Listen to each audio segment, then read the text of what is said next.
What's up, everybody? Good morning and a happy Thursday to you all. DK Show coming to you from the TDS Sports Talk Studios this morning. Whether you are listening on the radio dials, 105.1 FM, 790 AM, online at our website, sportstalk1051.com, wayyyradio.com.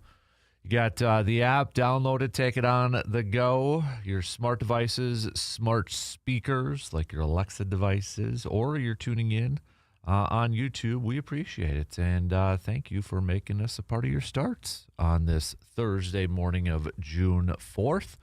What do we have on the game plan for us this morning? Brew Crew falling last night 1-0 against the San Francisco Giants. Bats pretty quiet. Logan Webb looking like vintage Logan Webb last night. He had a no-no going for the longest time too, but Brewers able to collect a whopping 3 hits to avoid that last night. Robert Gasser getting called up, and probably his best performance this season, but he does get charged with a loss, going 5 innings. Giving up the solo shot, 1 earned run, did strike out 5 and only issued 1 walk. Chad Patrick wrapping it up, going 4 innings too. So, but Brewers not able to secure at least a series win yesterday, but they can do it today. The series finale in this 4-game series.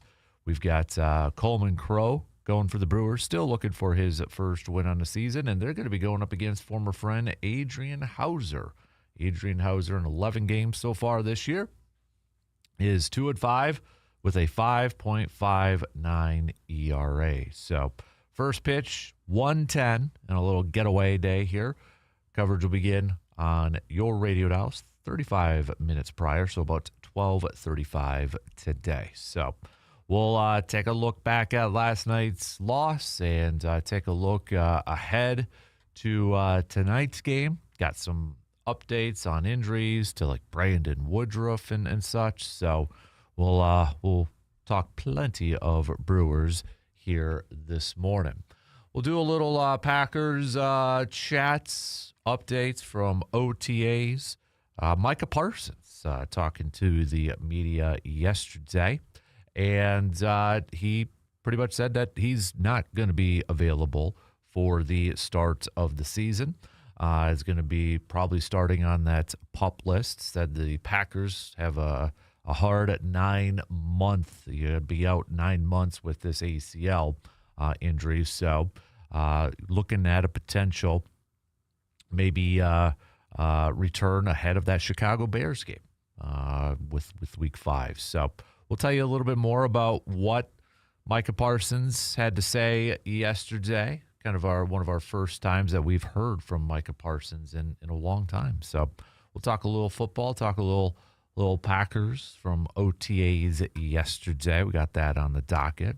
We're going to talk a little Bucks too. I know we did yesterday with 3 weeks before for the NBA draft, but Jim Wozarski, who covers the Milwaukee Bucks for the Milwaukee Journal-Sentinel, in the latest podcast episode from the Milwaukee Journal-Sentinel, the Point Forward podcast, kind of gave an interesting thoughts on why it's pretty quiet right now regarding any rumors, news, or anything like that surrounding one Giannis. So we'll talk a little bit about that coming up here too. We'll play a little bit of a clip from the podcast so you can hear what he had to say and such. But we got a little hoops chat. Knicks picking up a win last night as the NBA Finals tipped off. So Knicks get game 1 against the Spurs. We'll talk some hoops coming up here too. We'll continue our top 250 countdown. The 250 top 250 moments in American sports, whether it's players, coaches, teams, games, plays, all that good stuff. So we'll continue our top 250 countdown a little bit later on. It is Thursday, which means enough is enough. What are your enough is enough kind of, I guess, or let me rephrase that. What's the sports story, narrative, whatever it is out there where you're just like, man, enough is enough. So you can send those on over to us on that Shoe Doctors bullpen line at 715-830-1912, or you can join in on the video stream and chat with the crew at the Section 105 chat room over there. We'll do a little Tailgate Outdoors, brought to you by Tilden Gun. Jake Boak's going to be joining us in the 8 o'clock hour. I know it's free fishing weekend, so if you have any questions regarding that, please text those on over right now so we can get those on over to Jake. If you have any other questions related to the outdoors, please send those on over so we can get those to Jake. So, all right. Let's get things going here this morning, shall we? We'll get the leadoff going. We'll talk some baseball. We'll talk some Brew Crew. Brewers falling last night 1-0. Logan Webb looking like good old Logan Webb. I know his numbers haven't been that great this year, but he looked the part last night. So Brewers still going to try to go for a series win later this afternoon. Coleman Crow's going to be on the mound. We've got some updates on who's going to be making the next few starts, especially with the Colorado series coming up here too. So, and then a Brandon Woodruff updates, kind of getting closer, hopefully maybe getting a little bit closer to returning. But Brewers still remaining 5.5 games up in the Central over both the Cardinals and the Pirates. Cubbies losing again last night to the A's, so they are 6.5 games behind the Milwaukee Brewers. The Reds are 7 games behind the Brewers. So let's talk some baseball to open it up this morning. Join in on the convo. Hit us up on that Shoe Doctors bullpen line or in the Section 105 chats. We'll take our first break, and then the leadoff coming up after these quick words.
Whether you are chasing a championship or you're just trying to stay active, your body deserves the best care. And at Chippewa Valley Orthopedics and Sports Medicine, they help athletes and non-athletes alike get back to doing what they love. From sports injuries and joint pain to everyday aches, their expert team is there with personalized care every single step of the way. So no matter your level of activity, you do not have to sit on the sidelines. Chippewa Valley Orthopedics and Sports Medicine, helping you move better, feel better, and live better. It is Thursday, so let's also say good morning to our guy, our intern, Mr. Carter. How goes it, sir? Pretty good. You're in a baseball mood right now, it looks like. The A's hat on there, or is that for the A's being the Cubs too, like a double whammy? Sure, we'll go with that. We'll go with that, yeah, all right. So, Brew Crew falling last night to the Giants 1-0 offense. Not really able to get anything going against Logan Webb, but Brewers still in a good spot and have a chance to get the series win tonight with Coleman Crowe on the mound. Adrian Hauser is going to get the start for the Giants, former friend Adrian Hauser. So, but also a couple of notes here before we kind of get into the game here. Before yesterday, we had Brandon Woodruff getting some work in doing like a simulated game, kind of, just kind of seeing where he's at and such. But hopefully that means he's getting closer. Brandon Lockridge was also one of the hitters facing Brandon Woodruff in his live BP. So maybe both of them getting closer and closer to return. Coleman Crowe getting a start today, even with Pat Murphy kind of calling out Brandon Sproat the other day. He is slated to get the start tomorrow. Jacob Mizorowski, that should be fun to watch him in the in Colorado pitching against that. And then Shane Drowan is going to get the start on Sunday. So, but, I mean, I look at last night's game. You'd like to see offense kind of get going there, but Logan Webb's a pretty solid pitcher, and I know he's had a little bit of a down year numbers-wise and such, but probably not too surprised with the way he pitched yesterday. Eventually, It felt like it was going to happen. I mean, they have to lose eventually, right? So it kind of feels like that's the way the Brewers are going to lose when they lose this year, just an inability to score runs. Yeah, so. But, hey, they got a chance tonight. I'm excited to get more opportunities for Coleman Crowe to kind of build and that. And I know Coleman Crowe is still looking for his first win on the season here, and I think he's got a good chance to do it today against the Giants. Adrian Hauser, he's coming off of a loss against Colorado where he only went 3 2/3, 8 hits, 4 earned runs. So on the season, 2-5, 5.59 ERA. Has only pitched with these 11 games, he's only pitched a little over 56 innings too. So I think it's a really good chance for the Brewers to get the win today. Yeah, just got to score more than one run, right? Yeah, that's exactly. Or score a run. Score a run and hold them to 0, absolutely. But the way the Brewer, I mean, still with a comfortable division lead, I know it's just the beginning of June in that, but yeah, it's hard to kind of I know it's baseball and such, but I don't want to overreact too much to a game from yesterday. Yeah, we get excited when there's wins, of course, and that, but it was a tough one last night. But Robert Gasser maybe is probably the biggest story to take away from that because, we'd been kind of wondering about Robert Gasser for a while. A couple of years ago, he came on the scene and pitched really well, and then he had the Tommy John surgery, and then he's kind of been up and down and really not pitching at that level that we saw a couple of years ago. And I know, Pat Murphy yesterday kind of, said he's got to, do a better job with the walks and command and such. And, well, I think yesterday he did that. So hopefully that's something to build upon for Robert Gasser. If he continues to get more opportunities, hopefully this is kind of that next step, that hurdle that he cleared, essentially. Yeah, even after the game, in the post game, he said he took a step forward in spotting his pitches and his command. And I feel like for a lot of the Brewers pitchers, that was kind of their problem coming into the season, and most of them have worked it out. But it was good to see him actually take a step because he had been struggling. Yeah, and again, hopefully that's something that they could continue to build upon. I don't know if that means he's got a chance to kind of stay on the ball club long term when guys come back, like a Logan Henderson, like a Brandon Woodruff, and that. But it would just be nice to know that if that was kind of a hurdle that he cleared, maybe mentally more than anything, right? I mean, obviously he's been there physically, he's been able to pitch, but I think if anything, it was just maybe more of a mental hurdle that he cleared last night. Hopefully, I mean, it's just one game, but you'd like to see, next time he's out there, that it's a similar performance, because he didn't pitch like a losing pitcher last night. Yeah, he gave up the solo run and he gets charged with the loss, but that's a quality start from Robert Gasser, and that's something, going forward, you can hopefully build some positive stuff around it too. So, but Brandon Woodruff, as we said, completed a 3-inning live BP yesterday. He threw 42 pitches. They're definitely, I think, taking this very slow and cautious and such. So, be interesting to see if they decide to have him do a rehab start somewhere, whether it's like a quick trip to Appleton or Nashville, or do they just bring him back up on the major league club because he is a veteran? I know it said that the Brewers and Brandon, they're going to be discussing it and such, but this is, again, another example, I think, of them just taking this very, very, very slow, because if we go back to the comments that Brandon Woodruff had in spring training and such, it's not necessarily about pitching now. He wants to be pitching in September and October. Mm-hmm. And you can't really plan that, I don't think, too much right now. We don't know. A lot of things could happen, but right now they're getting away without having him in the rotation, right? I mean, they're still winning a bunch of games and such, and obviously I think a lot of it has to do with Jacob Izarowski, the way he's playing, and Kyle Harrison is playing, and the bullpen is playing. So this is allowing them, I think, to be a little cautious with bringing Brandon Woodruff back. Well, and Robert Gasser and Brandon Sproat, they're fine regular season pitchers. So it helps when you get – they can take it slow, because we need – like you said, we need Brandon Woodruff back for the postseason. We are running a little thin. I didn't know we'd have this many injuries, but you look at some of the trades this offseason now, I mean, they make a ton of sense, because you have gone through injuries and you have needed every single arm in AAA. And, I mean, just credit to the Brewers again. They called it, so. Mm-hmm. Yep, definitely. But 1:10 first pitch today, again, 35 minutes prior pregame coverage. Coleman Crow, the way he's looking for his first win, but I think, the games that we have seen him play and we've seen him pitch, he's pitched 3 games now at the major league level. He's given up 2 earned runs, 1 earned run, 2 earned runs. He hasn't gone really deep into games. I mean, 5 1/3, 5, 4.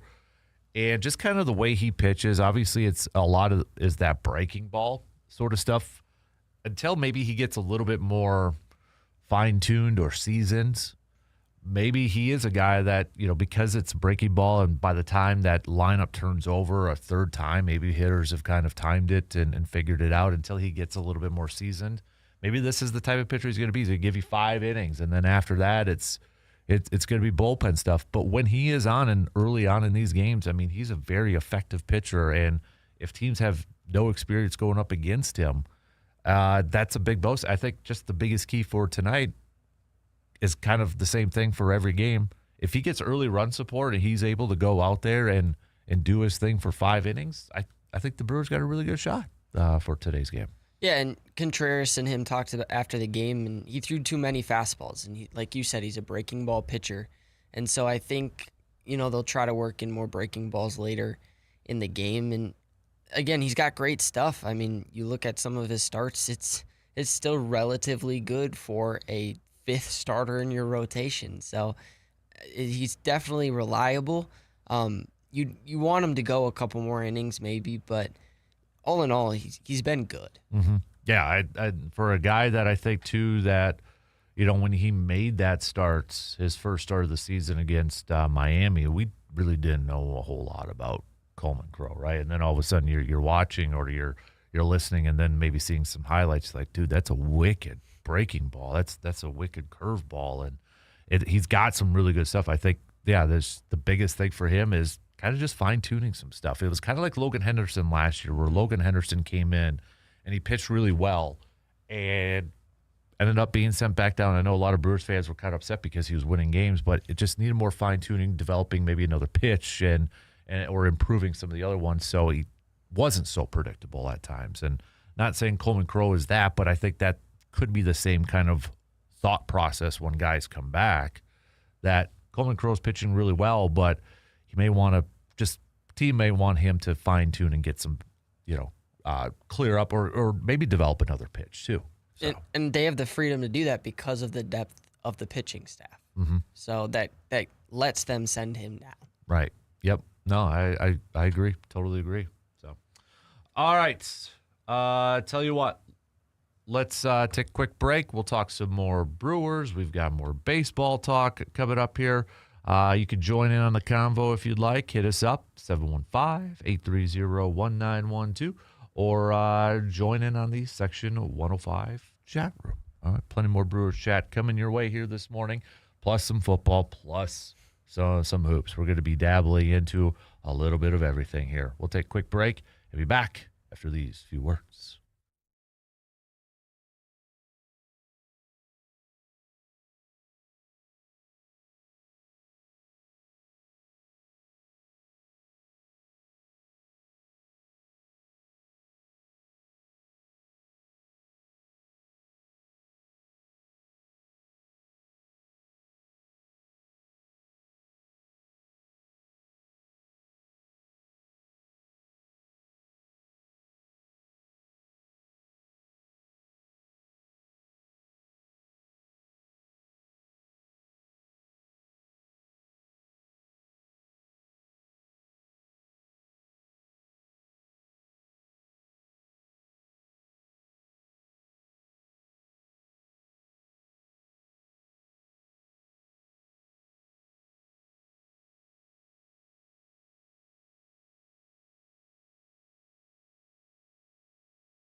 Dings, dents, or something more serious, don't stress about it. Just head on over to Superior Auto Body. From minor touch-ups to major collision repair, they are your go-to team for getting your vehicle back to looking like new.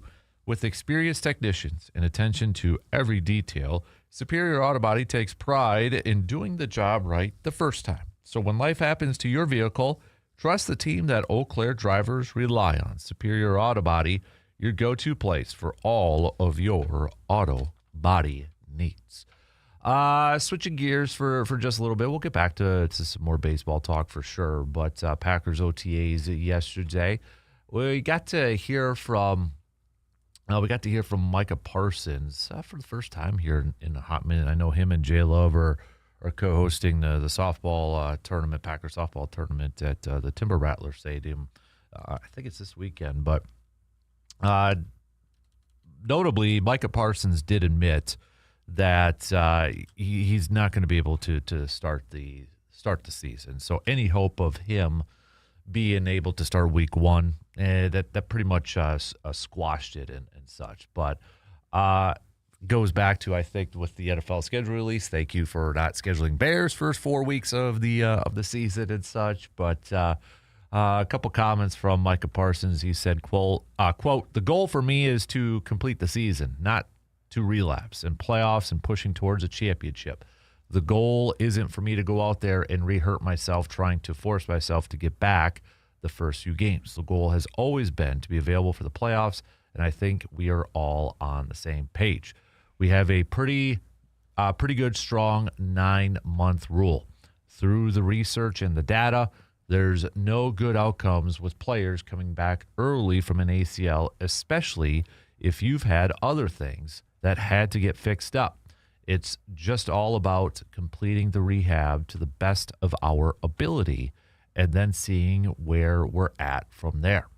When he said other things, he revealed too that he did have to get the meniscus cleaned up and fixed as well, which when we talk to Dr. Crow tomorrow, he'll be able to give us a little bit more insights into that. But a couple more quotes. "I don't think Goody or Nate Weir, the head trader, or Matt wants me to go out there if I'm not at 100% and risk re-injury and lose me for the year, and it's just a waste of the year. Everything is about playoffs and winning football games. Yeah, those games are important, but maybe we don't see Dallas twice, but we see Chicago twice. And the games that we have in December or even more playoff games, we got a tough schedule this year, and I think for the betterment of everyone wants me at 100 and wants me in those games so we can make that championship run."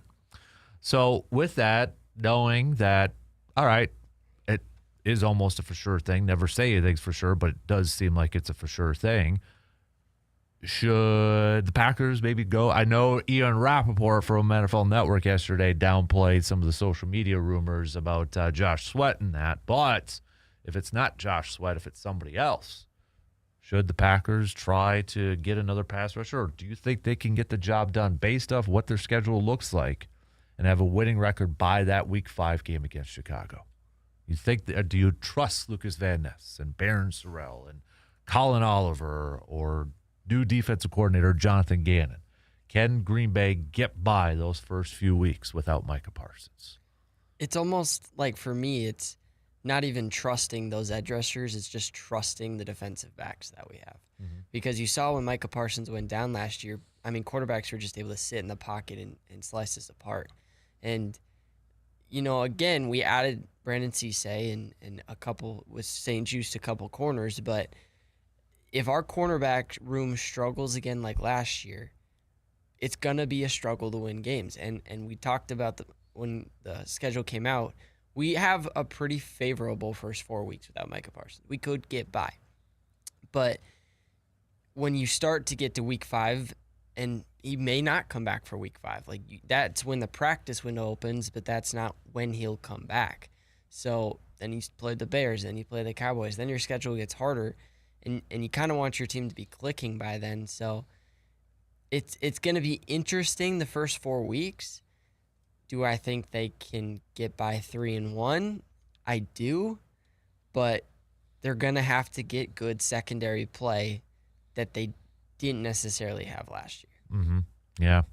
A couple more comments about Micah Parsons. He said he still hasn't really fully accepted the reality of his injury. Quote, it constantly replays in my brain. I'm constantly thinking, how can I not? You don't even know how much time I spent on Chat GPT about my injury. I just can't accept where I'm at. I'm like, man, how do I keep progressing and progressing? It's nonstop. I haven't accepted it yet, but I work hard as HE double hockey sticks every day, trying to make sure I'll come out of this better. And I think that's where it's important to, for Nate Weir, for this franchise, we talk a lot about holding a player back from hurting themselves more. I mean, you hear a guy like, and I don't think anybody's surprised, Micah Parsons seems to be a very competitive, I would hope every pro player is competitive, but a very driven and competitive player that he may want to be out there, but you got to protect that player from themselves, and I think this might be a really good example of that too. I think this is definitely a team decision. I think if Micah Parsons got to decide, he may be coming back much earlier. Mm-hmm. And for sure practicing, I don't think he'd be put on the PUP list, and I think this is in the best interest of everybody. I think, like he said, nothing good happens when you come back early. So to be able to take your time, get back to 100% and jump right in will be good. The one thing I wonder is, okay, PUP list, and the rules have changed a little bit so they could practice, based off what it was in the past. If that first game eligible back, how quickly would they put him out there? But again, you look at last year, week 1, they put him out there, and I think they're comfortable with him. And I think just having an offseason, a full offseason, even if he's not practicing, but to get into that new playbook with Jonathan Gannon, I think, if it is that week 5 game against Chicago, he'd be in a good spot, I think, from a game plan standpoint and understanding the defense and maybe what he was last year, week 1 heading into Detroit or heading against Detroit. I mean, the dude did have a sack in that game anyway, so he was pretty effective out there. It's just you pin your ears back and go after the quarterback. That's what I want Micah Parsons to do. Yeah, so. And that's what he's best at. So, but Jay Moore, the actor comedian. He does a podcast, and he talked to Micah Parsons. And I want to play this clip because he kind of talks about the difference between Dallas and Green Bay. Just kind of interesting here. And, I'll just play it. It's audio courtesy from Jay Moore. What's the biggest difference between the Packers and the Cowboys as an organization? It's different for me now because I was probably a fan favorite, but I was never an organization favorite. It seems like Dallas really makes over quarterback, receiver, and then it's everybody else. Is that how it's definitely offense for sure. So you go to Green Bay. You feel like you're a fan favorite, and now you feel like you're an organization, you're a franchise favorite. Yeah. That's how you feel now in Green Bay. Yeah. And you feel now you are a Packer. Like you are a cheese-eating Green Bay, Wisconsin. That's who you are now. Yeah. It's a beautiful feeling when you could text the GM and talk to him and the head coach. And you couldn't do that in Dallas? No. Really? So many steps. It's a business first, then players. Well, he's an oil man.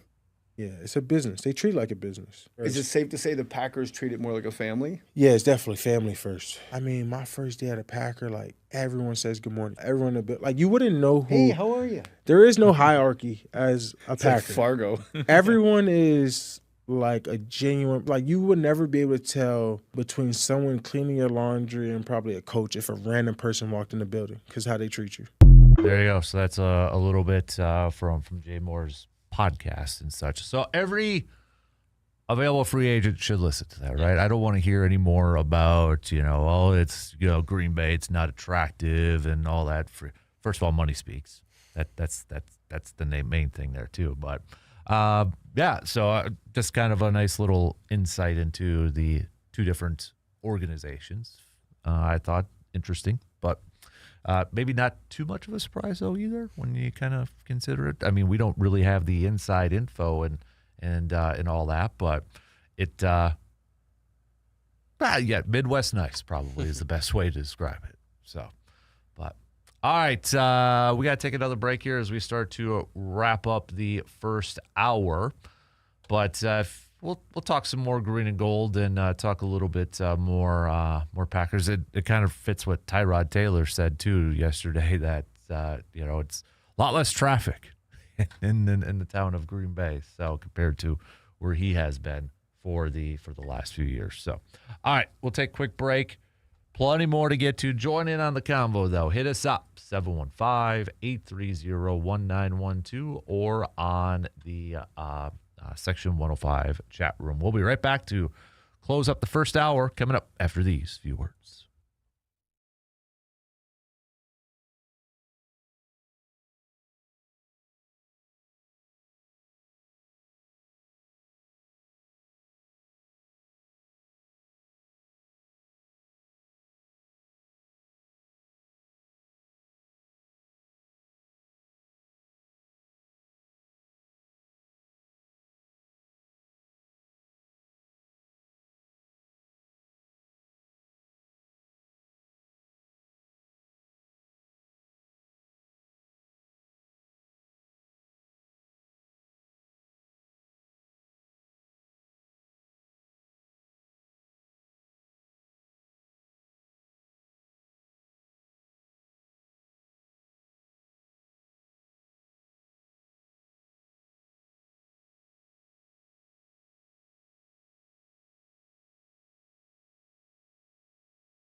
Don't forget to sign up for the Casper Classic coming your way Friday, August 7th. Just head to our website, sportstalk1051.com, and click on the link there. 10 a.m. is pretty much sold out.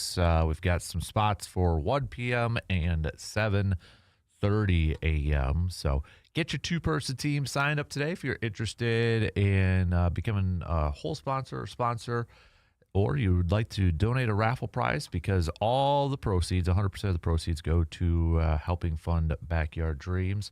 Reach out. Please reach out. We would love to hear from you, and we would love your support. So, again, more details. If you've never golfed in the outing before, you can head to our website at sportstalk1051.com and just click on the Casper Classic icon. Again, two-person team for just $90. That includes your 9 holes, your cart, your meal, some drink tickets, and a whole lot of fun, too. So it'll be at Lake Cali Golf Course again this year. We got about 10 minutes left to the top. So coming up next hour, I do want to play a little bit of a clip from Bucs reporter Jim Owczarski. Because, I mean, we're now less than 3 weeks away from the soft trade deadline of Giannis with the NBA draft. Something I didn't think about, though, that and Jim kind of mentioned it too when I was listening to his pod. Jimmy Haslam did just get done trading Myles Garrett, so I was like, oh crap, it's like there you throw. The owner of the Browns signed off on obviously trading Myles Garrett after giving him a big contract the year prior. So I'm like, yeah, crap, it's going to happen now. When you look at that, I was like, ah, son of a. Can't say that word, but I don't know, man. I trust guys like Jim Owczarski and such when they kind of talk about stuff. But I don't want to ruin the clip, because I want everybody to kind of hear what he had to say and such. But yeah, we'll hit that up probably at the top of the 7 o'clock hour. So, but were you surprised on that Myles Garrett trade there, intern Carter? I was. I did not see that coming at all. I think it was a win-win, though, for both teams, because Jared Verse is a really good player. He's really young. So that really helps for the Browns, and Myles Garrett's obviously the best defensive player in the league. So yeah, it doesn't surprise that it's a team like the Rams that are willing to do that, because we saw that a few years ago when they first acquired Matthew Stafford, and then it was like Von Miller, Beckham Jr., let's Jalen Ramsey, and let's just get everybody on board, and it worked. They won a Super Bowl. I think the one thing that the Rams have done a really good job since then, when they've had to reset, if you will, they've done a really good job of bouncing back really quick, right? They got their Super Bowl. They had to reset a little bit, and they drafted really well. But now they're back in a position where they can kind of do what they did a few years ago, acquiring proven talent over prospects, and they're easily a Super Bowl favorite. Why wouldn't you say they're a Super Bowl favorite when you look at that roster and that team? Does it come at a cost of maybe not keeping some of their future younger players? 100%. It does. And I did see some people kind of saying, too, that maybe Puka might not be getting an extension with the Rams now, too. So, but we'll see. I mean, you look at their first-round draft picks. They've got one on the roster over the last 10 years, and that's Ty Simpson. And they're still getting young talent. I mean, Puka's young, but he was drafted in the 5th round. They do such a good job of drafting in the later rounds to supplement the roster that they have right now. And, I mean, I don't know how they do it. I don't know why they trade all their first-round picks, but it works. And I'd love for the Packers to have a Super Bowl in the last 10 years. And the Rams do, so. Yeah, I think a lot of Packers fans were probably saying this is what we wanted Green Bay to do for the longest time, too. So, but yeah, it'll be interesting to see kind of how it all plays out this season. I'm definitely, and that's kind of the question I was throwing out a little bit earlier this week. Do you want Green Bay to counter? Usually you talk about that with defensive teams or not division teams, but I mean Green Bay's also in a Super Bowl window too. So, Mike, going back to Mike, he said there's a couple sharks in the AFC, but NFC is now loaded with a lot of sharks. I know him and Myles Garrett are good friends and close. So there might be a little bit more of a friendly rivalry and competition between the two this year, maybe for that sack title or defensive player of the year too. And I think that could make Parsons better. He thrives off competition. Yeah. And being now the second best edge rusher in the NFC is going to make him want to become the best. Yeah, that's a good. Yeah, well, I never thought of it that way. Second best edge rusher. Well, can't argue with it, right? Myles Garrett. Look at. I know some people are already saying he's the best defensive player. I think Joe Thomas even said that. So I don't know if I'm there yet, but dude is definitely up there. I just that Wednesday night game before Thanksgiving, just if everybody's healthy and playing, just got a little bit more intense for that too. So, but all right, it is a Thursday, so hit us up with some of your enough's enough. What's a sports narrative out there where you're just like, enough is enough? Can the national narrative stop doing this? So. One of your topics that you threw out there, I want to kind of hit up as we wrap up, going back to a little Brewers. And it's something that, honestly, I wasn't thinking about kind of following along with these Brewers games, but then you kind of look at it. David Hamilton, and as you put out there, David Hamilton, should he be getting more starts over Joey Ortiz? And you kind of look at the lineups, and it's like, well, when was the last time really that Joey Ortiz, should we say that David Hamilton is the regular starting shortstop over Joey Ortiz now? Is that fair to say? Is that accurate to say? And that was kind of my question. And don't get me wrong, David Hamilton, you're not getting a lot out of him, but you're getting more than Joey Ortiz. And defensively, Hamilton's been just fine. And so at some point, it's like you want Hamilton's bunting skills and you want his ability to run the bases, because that's all better than Ortiz can do. So you want that in the lineup each and every day. And I don't know. And it kind of feels like Murphy's doing everything he can right now. I mean, nobody's getting a lot of starts except Rengifo, but he's definitely moving the lineup around to try to figure out what works. But at this point, I'd rather see Hamilton play than Ortiz. Yeah, I mean, just for the fact that the guy can at least bunt and have some speed to get down to first base, right? I mean, I think we got to call him the everyday starting shortstop now for the Brewers. I mean, Hamilton has 8 stolen bases in the last 30 days. Ortiz has 0. And that's just the effect on the base pass, and it doesn't drop off defensively that much. So I don't see any issue with playing Hamilton. I think Joey Ortiz is just like a Blake Perkins. He's a defensive replacement, once in a while type of guy, and maybe that's just his role in baseball, right? I mean, there's not necessarily anything wrong with that, but is it a full-time starter? No. I love Blake Perkins, but do I want him starting every single game? No. Do I want him out there in the 8th and the 9th and holding on to a very tight lead? Yes. Yeah. For defensive purposes, that's what I want. And right now, it's not much more. But yeah, Hamilton gives you just a little bit more from an offensive side. What do the Brewers want to do? They want to put pressure on opposing defenses. What does David Hamilton do at the plate? He makes you play defense, even if it is just a little bunt down to the third baseline, because of his speed and the fact that he's able to lay that bunt down. So give me David Hamilton more times than not. Yeah, you're going to suffer probably a little bit in defensively, but like you said, Hamilton's made some good plays.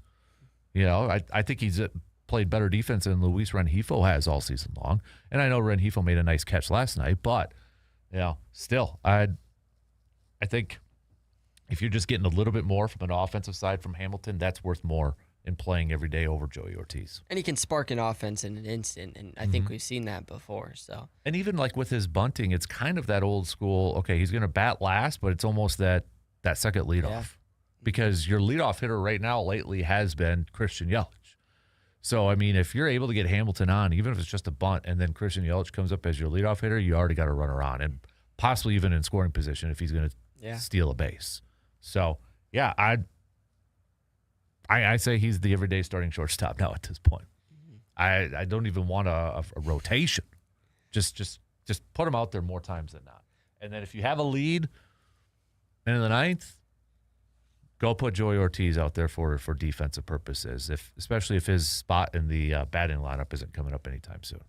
And I'd almost say saying that Hamilton should be the everyday shortstop should probably mean you're calling up Cooper Pratt. Just saying that should mean that. Yeah. So. Okay, so would you rather have, you can only call up one, Jet Williams to play third and then Hamilton's your shortstop, or Cooper Pratt playing shortstop and you move Hamilton to third? I'd rather have, that's a good question. I feel like Pratt's got the contract, so he should probably come up first. With the logjam of infielders and that, does that mean Jet Williams should be a part of a trade package before the deadline?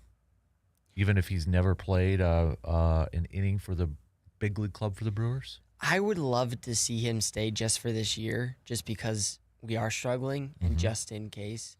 But at the same time, if they packaged him for an infielder, that wouldn't hurt either if we got somebody who was a power hitter. What if he was a part of a Tarek Skubal trade package? As long as they don't trade Made, then I'm in. Yeah? So. Because Fisher, I know it's only single A, but dude's raking with the Timber Rattlers too. Yes. So, I mean, tough decisions are going to be made coming up in a couple months. So, all right. We only got a minute left till the shot clock cuts us off. 1 hour in the books. Coming up next hour, we'll talk a little hoops, maybe a little bit of not necessarily an update, but just Jim Morzarski, who covers the Bucks for the Milwaukee Journal-Sentinel, has some thoughts on the whole Giannis situation and that. So we're going to play a couple clips here from his podcast on the Milwaukee Journal-Sentinel, the Point Forward podcast, and kind of get all of your thoughts on that. Continue to be involved in the conversation. If you want to talk some Brewers or some Green and Gold or some Bucks, let us know. Hit us up, 715-830-1912, or on the Section 105 chats on our YouTube page. News updates. We'll be back after these quick words.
All right, second hour kicking off on this Thursday morning. Thanks for hanging out with us and making us a part of your start here. I know last night we had some high school baseball also in action. So some of the teams that captured some regional titles, that includes Baldwin Woodville, Somerset, Fall Creek, Elk Mound, Eau Claire, Emmanuel Lutheran, Loyal, Marathon, just to name a few. We got more action tonight in baseball and softball, so best of luck. We got state track and field coming up. I know we had some golfers advancing to state and teams advancing to state too, so it's been a busy week on the prep scene. The Express falling last night to Madison at Carson Park. They now embark on a 6-game road trip, which starts tonight, taking on Duluth. But, all right, we're going to talk some more Brewers. We'll talk some more Packers. But I do want to touch on a little bit of Bucks chat because, well, we know that deadline's soft deadline is coming up here, right? So we're looking for some sort of news, some sort of rumors, some sort of just something. I think Jim Owczarski, who has covered the Milwaukee Bucks for a while now. We've had him on the program many times, and that reporter again for the Milwaukee Journal-Sentinel, but on the Bucks Point Forward podcast, which is a part of the Milwaukee Journal-Sentinel with our friend J.R. Radcliffe. He talked a little bit about the Giannis trade outlook and such, and I want to play a couple clips here, and let's just play this clip, audio courtesy from the Point Forward podcast on the Milwaukee Journal-Sentinel. How strongly it seems like the likelihood is up pretty high that he is going to leave, that he is going to be traded. What are you hearing? What are you thinking? Where are we at right now on June 3rd with 3 weeks to go before the draft? Yeah, it's the draft was Jimmy Haslam's unofficial deadline to, make this decision or this move. And it's unofficial because, they don't have to do anything. But it made sense because as Haslam, who just traded his franchise player with his football team for future draft picks, the draft is, if the Bucks are going to do this, they want to get, at least one additional pick in this very strong draft. There's no new news, JR. So as we record this, I think it's important to kind of put out a disclaimer here. I'm not reporting anything, but the quiet is eerie. And what I mean by that is that means something's happening. You think so? Okay. Yeah, and that's just informed, that's just being on the beat for 6 years. That's how John Horst operates. Drew Holiday appeared out of thin air. Damian Lillard appeared out of thin air. Trading Giannis Antetokounmpo is not something that is going to be leaked and sort of breadcrumbed out in public. That's just not how this is going. And I think the lack of that news, particularly, look, we've had our conversations about ESPN the last 3 years. I mean, I think particularly the lack of sources and the quiet on that and on a story that's been pursued nationally for so many years, JR, indicates that all of the parties involved have, they've gone omerta, right? Code of silence. And you generally don't do that unless you're trying to get something done.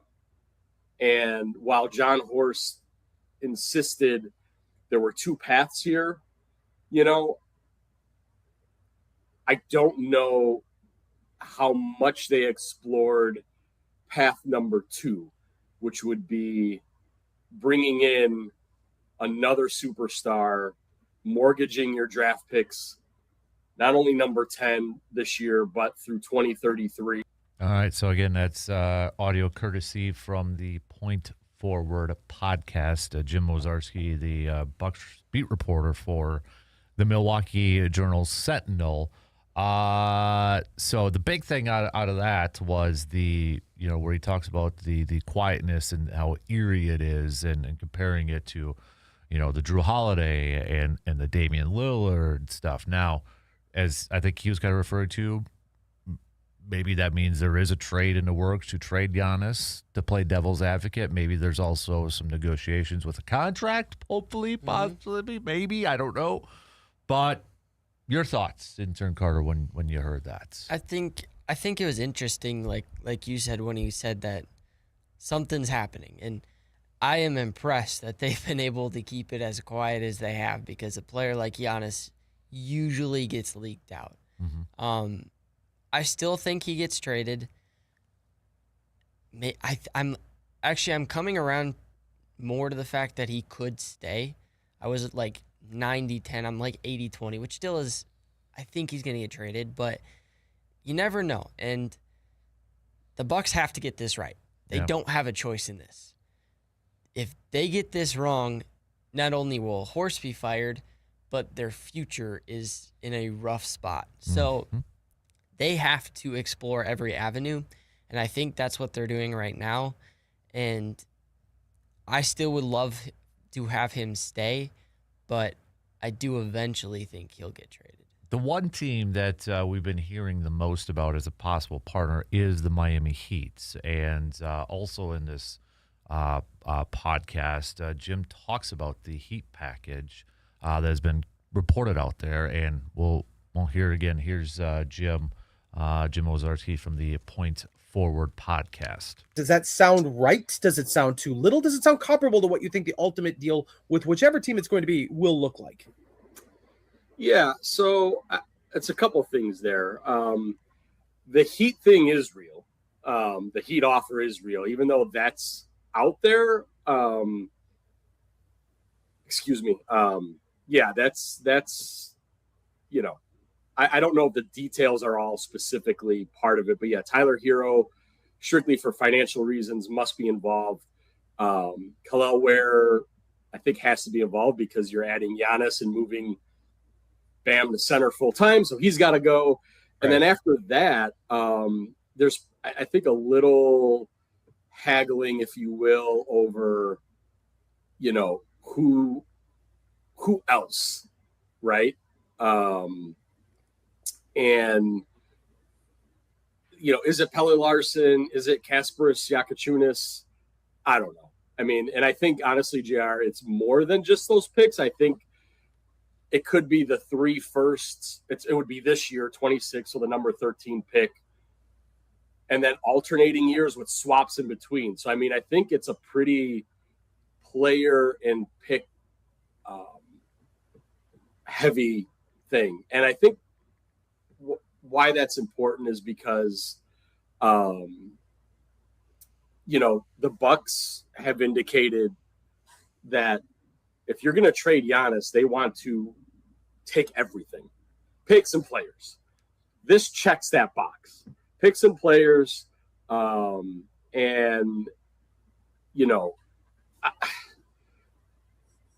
it's stuff, right? Like Tyler Hero, one-time All-Star. He's been injured. I mean, look, I don't think Tyler Hero is like the answer as like the best player the Bucks could get for Giannis, but he's the headliner. These other guys, fine, like they're nice. Maybe Khalil Ware, whether it's a Larson or Jakachonis, could they be something under Taylor Jenkins? Maybe. Those are kind of some lottery tickets in a way, but you're going to have to pay them soon because they're not rookies. Jaquez Jr. is kind of one of those like role player guys too. Yeah. Also have to pay him. So that's out there. We know that. And I think to me, JR, that's like the best package. Players, picks. All right. Again, so audio courtesy from the Point Forward podcast.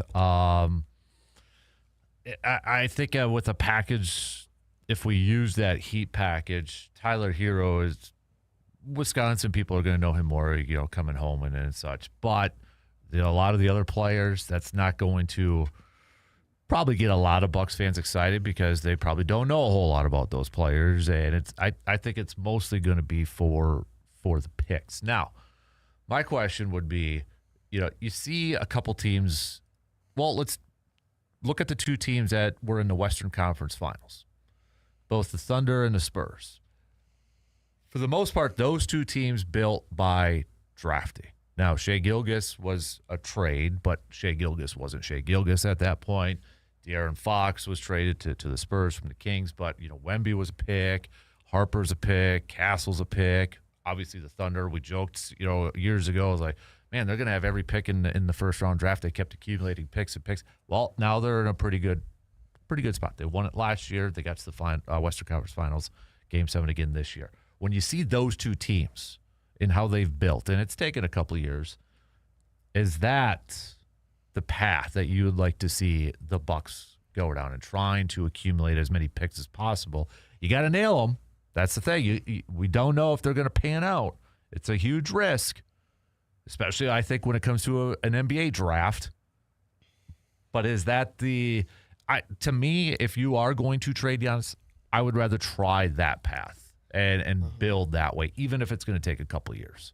I would too. And this draft is deep, so getting 2 picks is going to be nice. But no, you can't trade Giannis for a player of his caliber. Yeah. Because the other team wants what price tag do you put on a guy like Giannis? And the other team wants to keep that guy to pair with Giannis. Mm-hmm. So you're not going to get anybody good for Giannis, and Tyler Hero is going to be, if you trade him to the Heat, going to be the guy.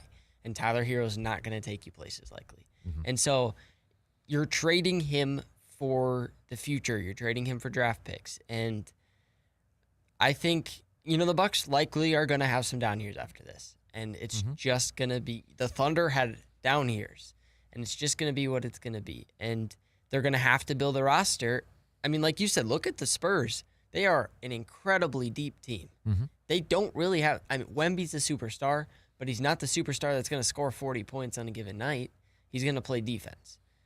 Jalen Brunson, he's kind of a superstar, but the depth that the Knicks have is why they're winning these games. And so it's no longer the big 3 pairings that get you far in the playoffs. It's depth, and it's young depth if you look at the Spurs, and it's teams that play defense, and they have to build a defensive team to get back to where they want to go. Yeah. It's quite the difference, if the Bucs are still trying to decide on what to do. You got, you mentioned they mentioned the 2 paths. Those are very 2 different paths to go down too. It's not like, what's the Robert Fry's for Frost poem? I went down 2 paths. I took the one less traveled or whatever. You look at those 2 paths, they're not even close. They're like it's like east-west. One way, all right, Giannis, but then we're mortgaging everything again. Or no Giannis, all right, we're going to stink for a couple of years, but we're going to hope that we get our picks right. The thing that concerns me with that approach is I don't know if Horst is the right GM for that. Mm-hmm. Because I look at the draft history, and I get it. They haven't had high picks and that, but still. I look at the recent draft history of the Bucs, and I don't have a whole lot of confidence there. Mm-hmm. And that's what makes me nervous with that approach. I want that approach if you are going to trade Giannis. I then question, do they have the right scouts, front office staff, whatever, to build that way? I don't know. Mm-hmm. I don't know, and that's what makes me nervous about that.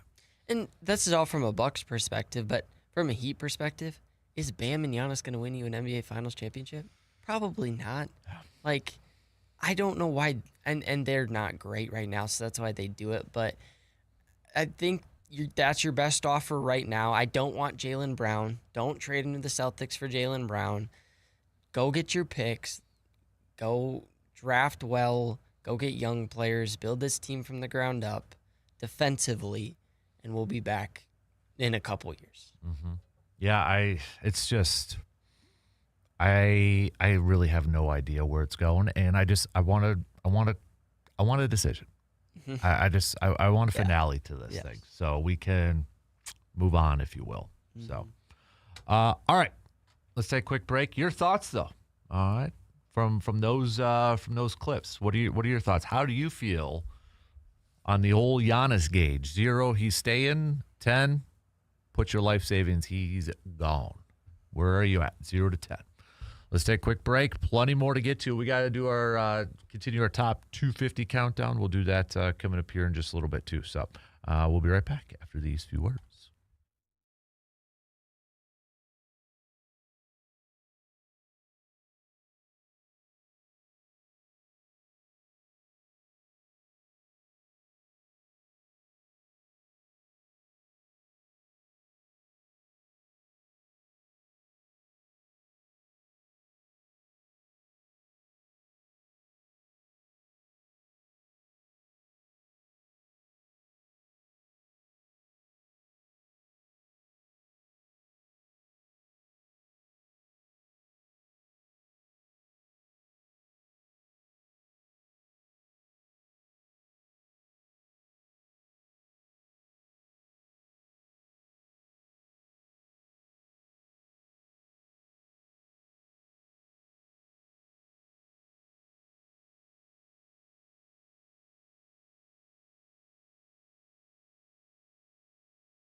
Summer is here, and that means it is time to freshen up the home from the ground up with the help from Carpet City Flooring Center. Also, Father's Day is coming up, too, so if you want to treat Dad really special this year and maybe help remodel his man cave or his favorite space in the home, you got to start from that ground up, and it starts with the floor. So Whether it's for dad for Father's Day, or whether maybe you're hosting some get-togethers or just opening the doors to family and friends, new flooring can completely transform your space. From soft, comfortable carpet to durable luxury vinyl planks, Carpet City Flooring Center, Wisconsin's premier flooring store, has everything you need to bring your vision to life. And it's not just about the looks. It's also about the quality that you can count on and the expert guidance every single step of the way. Their team is ready to help you find the perfect fit for your style, your needs, your budget. If you're not sure where to start, they can help you out. That's what they've done for me over the years. So since summer is officially kicking off here, make sure that your home is ready to shine, especially with the kids maybe staying home now with no school. It's going to be under some more wear and tear. So update those new floors by heading into Carpet City Flooring Center right here in Eau Claire. Just one more Giannis thing, something I saw off the air. I did not realize, and I told intern Carter this, the NBA reporter Chris Haynes is related to Giannis. He is Giannis's wife's cousin, apparently. I saw somebody tweet that, and I'm like, no. And I Googled it. I'm like, sure enough. So I know Haynes has done some Giannis reporting in that, but the other part in this whole thing now then, too, I guess, this is where my mind went instantly. If he really, really, really, really wanted out of Milwaukee, couldn't he just use Chris Haynes as a source to put more stories out there to try to push that narrative? You know, that's where my mind went, because, you know, we talk a lot about it. Maybe for football, you know, these insiders get stuff from agents, or they try to force a narrative, or other teams, they try to force a narrative and stuff. And maybe I'm thinking about it the wrong way, and maybe that's just because this is what I want to think.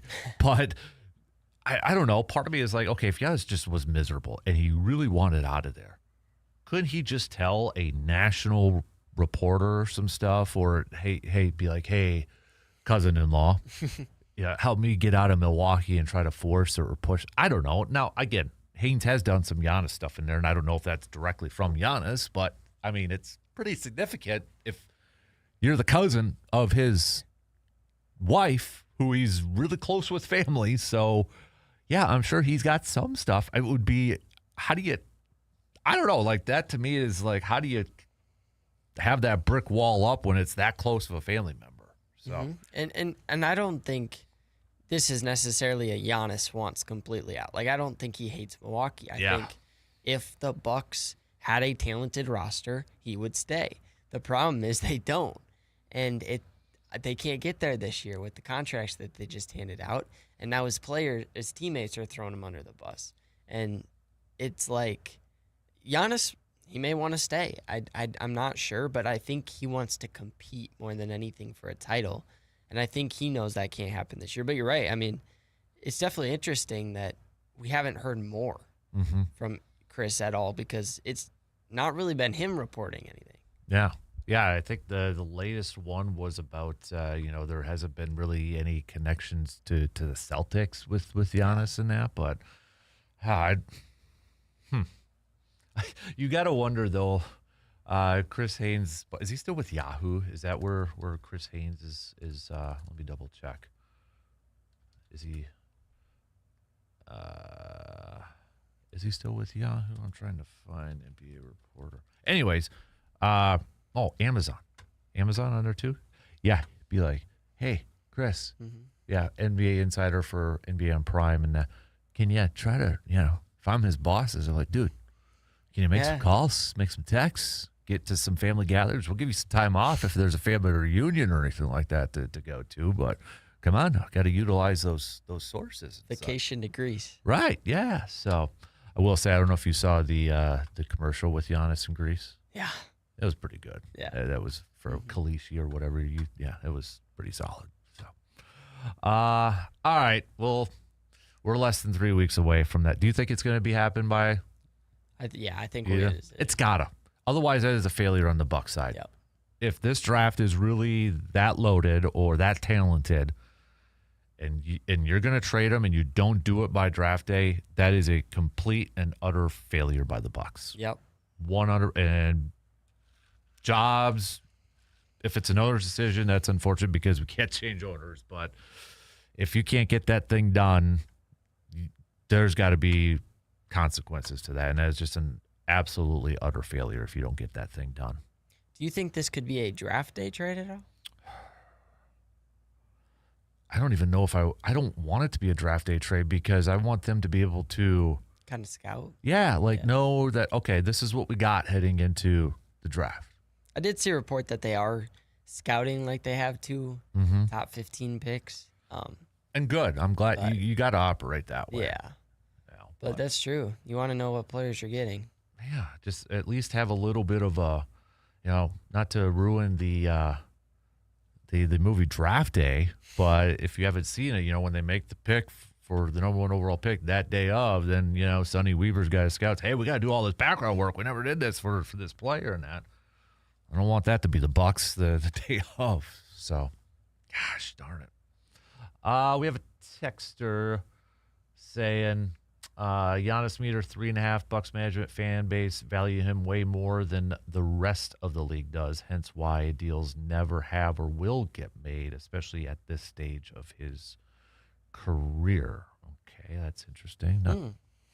Yeah, I'm not sure on that, but okay, interesting. So 3.5 that you don't think he's going to be traded.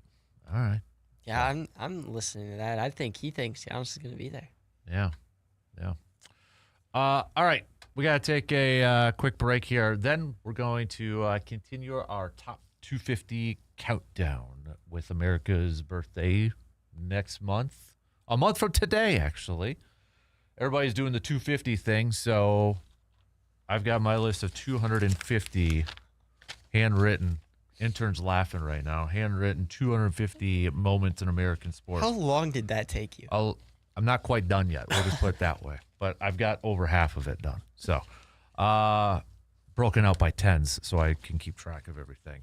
Players, athletes, coaches, teams, leagues, games, plays, all that stuff.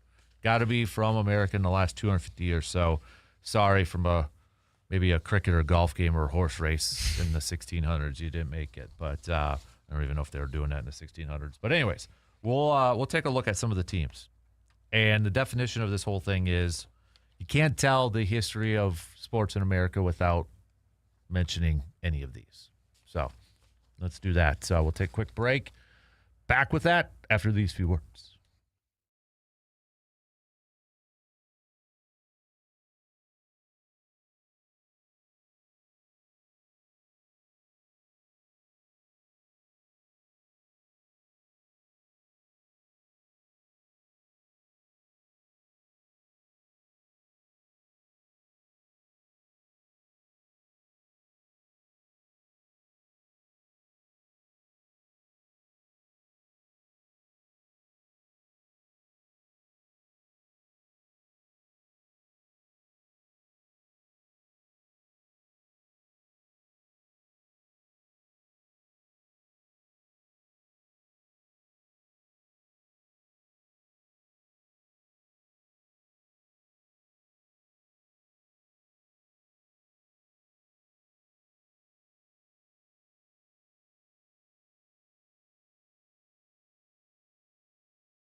All right. Hey, don't forget, with the kiddos now staying home from school, well, some of us, it's last day of school today, like for mine and that. But if you got to load up on the food pantries and the freezers for extra snacks or the fridge and that, do your shopping at Hy-Vee in Eau Claire. Make sure you're checking out their latest and greatest sales that are going on right now. You got a protein sale. You got a bakery sale that's going on till June 14th, where you can also save in some fuel saver perks. I mean, we're talking about, hey, quick breakfast. You want a muffin?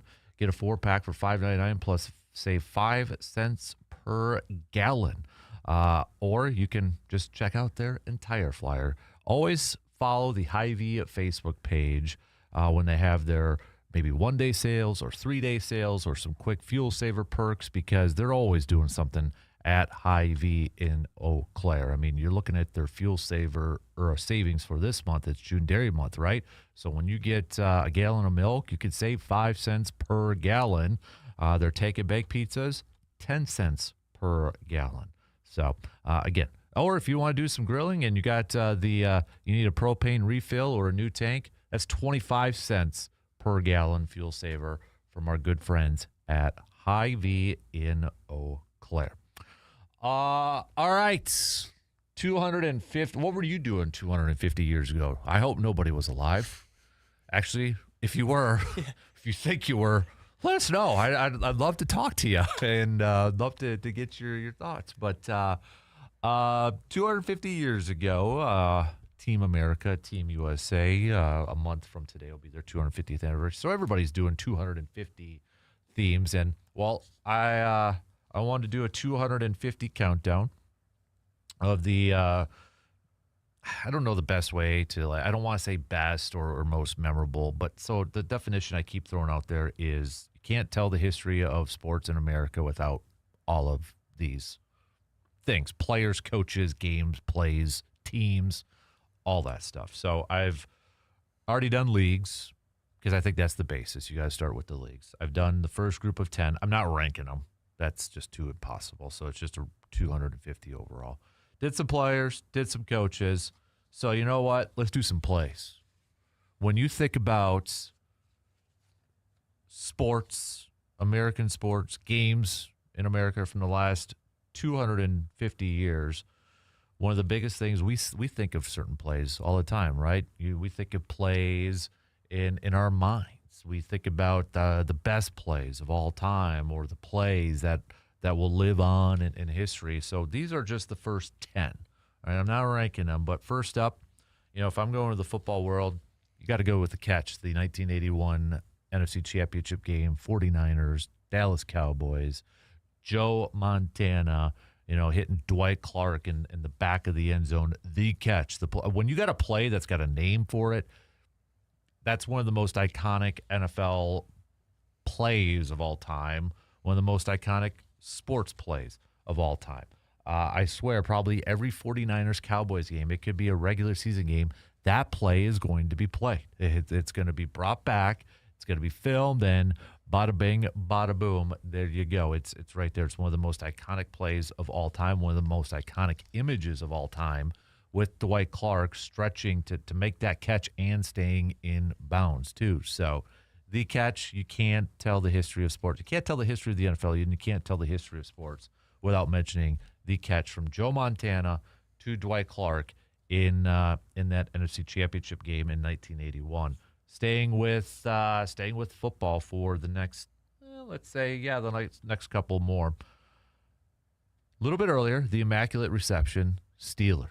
Franco Harris. I know there's debate. Did he actually catch it? Replay, film, and all that. There's some debate about it. But Raiders, Steelers, I mean, the ricochet, we haven't seen a play like that. And we've seen Hail Marys where they're tipped and they're caught. But, I mean, you're talking about, a ricochet from Terry Bradshaw, Franco Harris, right spot, right moment, right time, right awareness to make that catch. And to go in there and score the touchdown after that too. Again, when you talk about one of the most iconic, I don't even know if I'd call it like a best play. I would just call it one of the most iconic.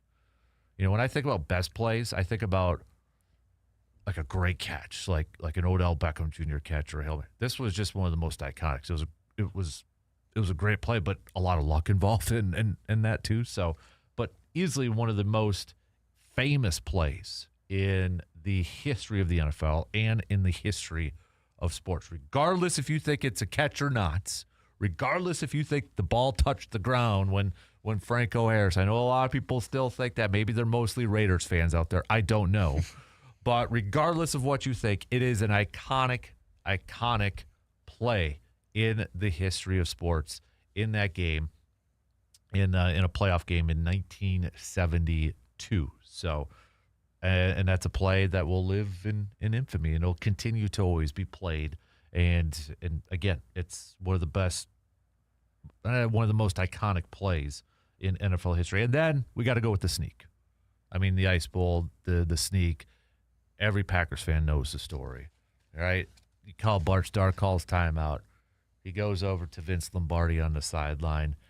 You know, Coach, running backs can't get their footing. I could get in there. You know, I'm already set. Jerry Kramer, can you get a block? Can you get that block on there? And it's like every Wisconsin sports fan, every Packers fan knows the story, knows the play.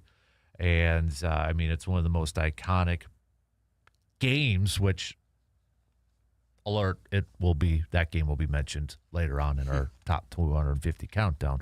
But that play of, you know, Bart Starr making that quarterback sneak, knowing, you know, the NFL championship game to go to the Super Bowl, and knowing that no more timeouts and the position of the field. And you want to talk about I have that image framed up in my man cave too. And, you know, it's just, there's so many different elements to that photo and to that play, and just the elements. It's one of the most iconic. It's a simple play by a lot of standards, but it's one of the most iconic plays of sports history when you factor in everything that kind of went with it too. So the sneak, the quarterback sneak.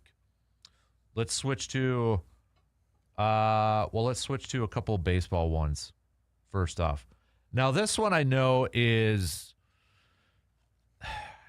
there's some conspiracy to whether it actually happened, but it's a legend. It's some lore, and we're going to say that because we still talk about it.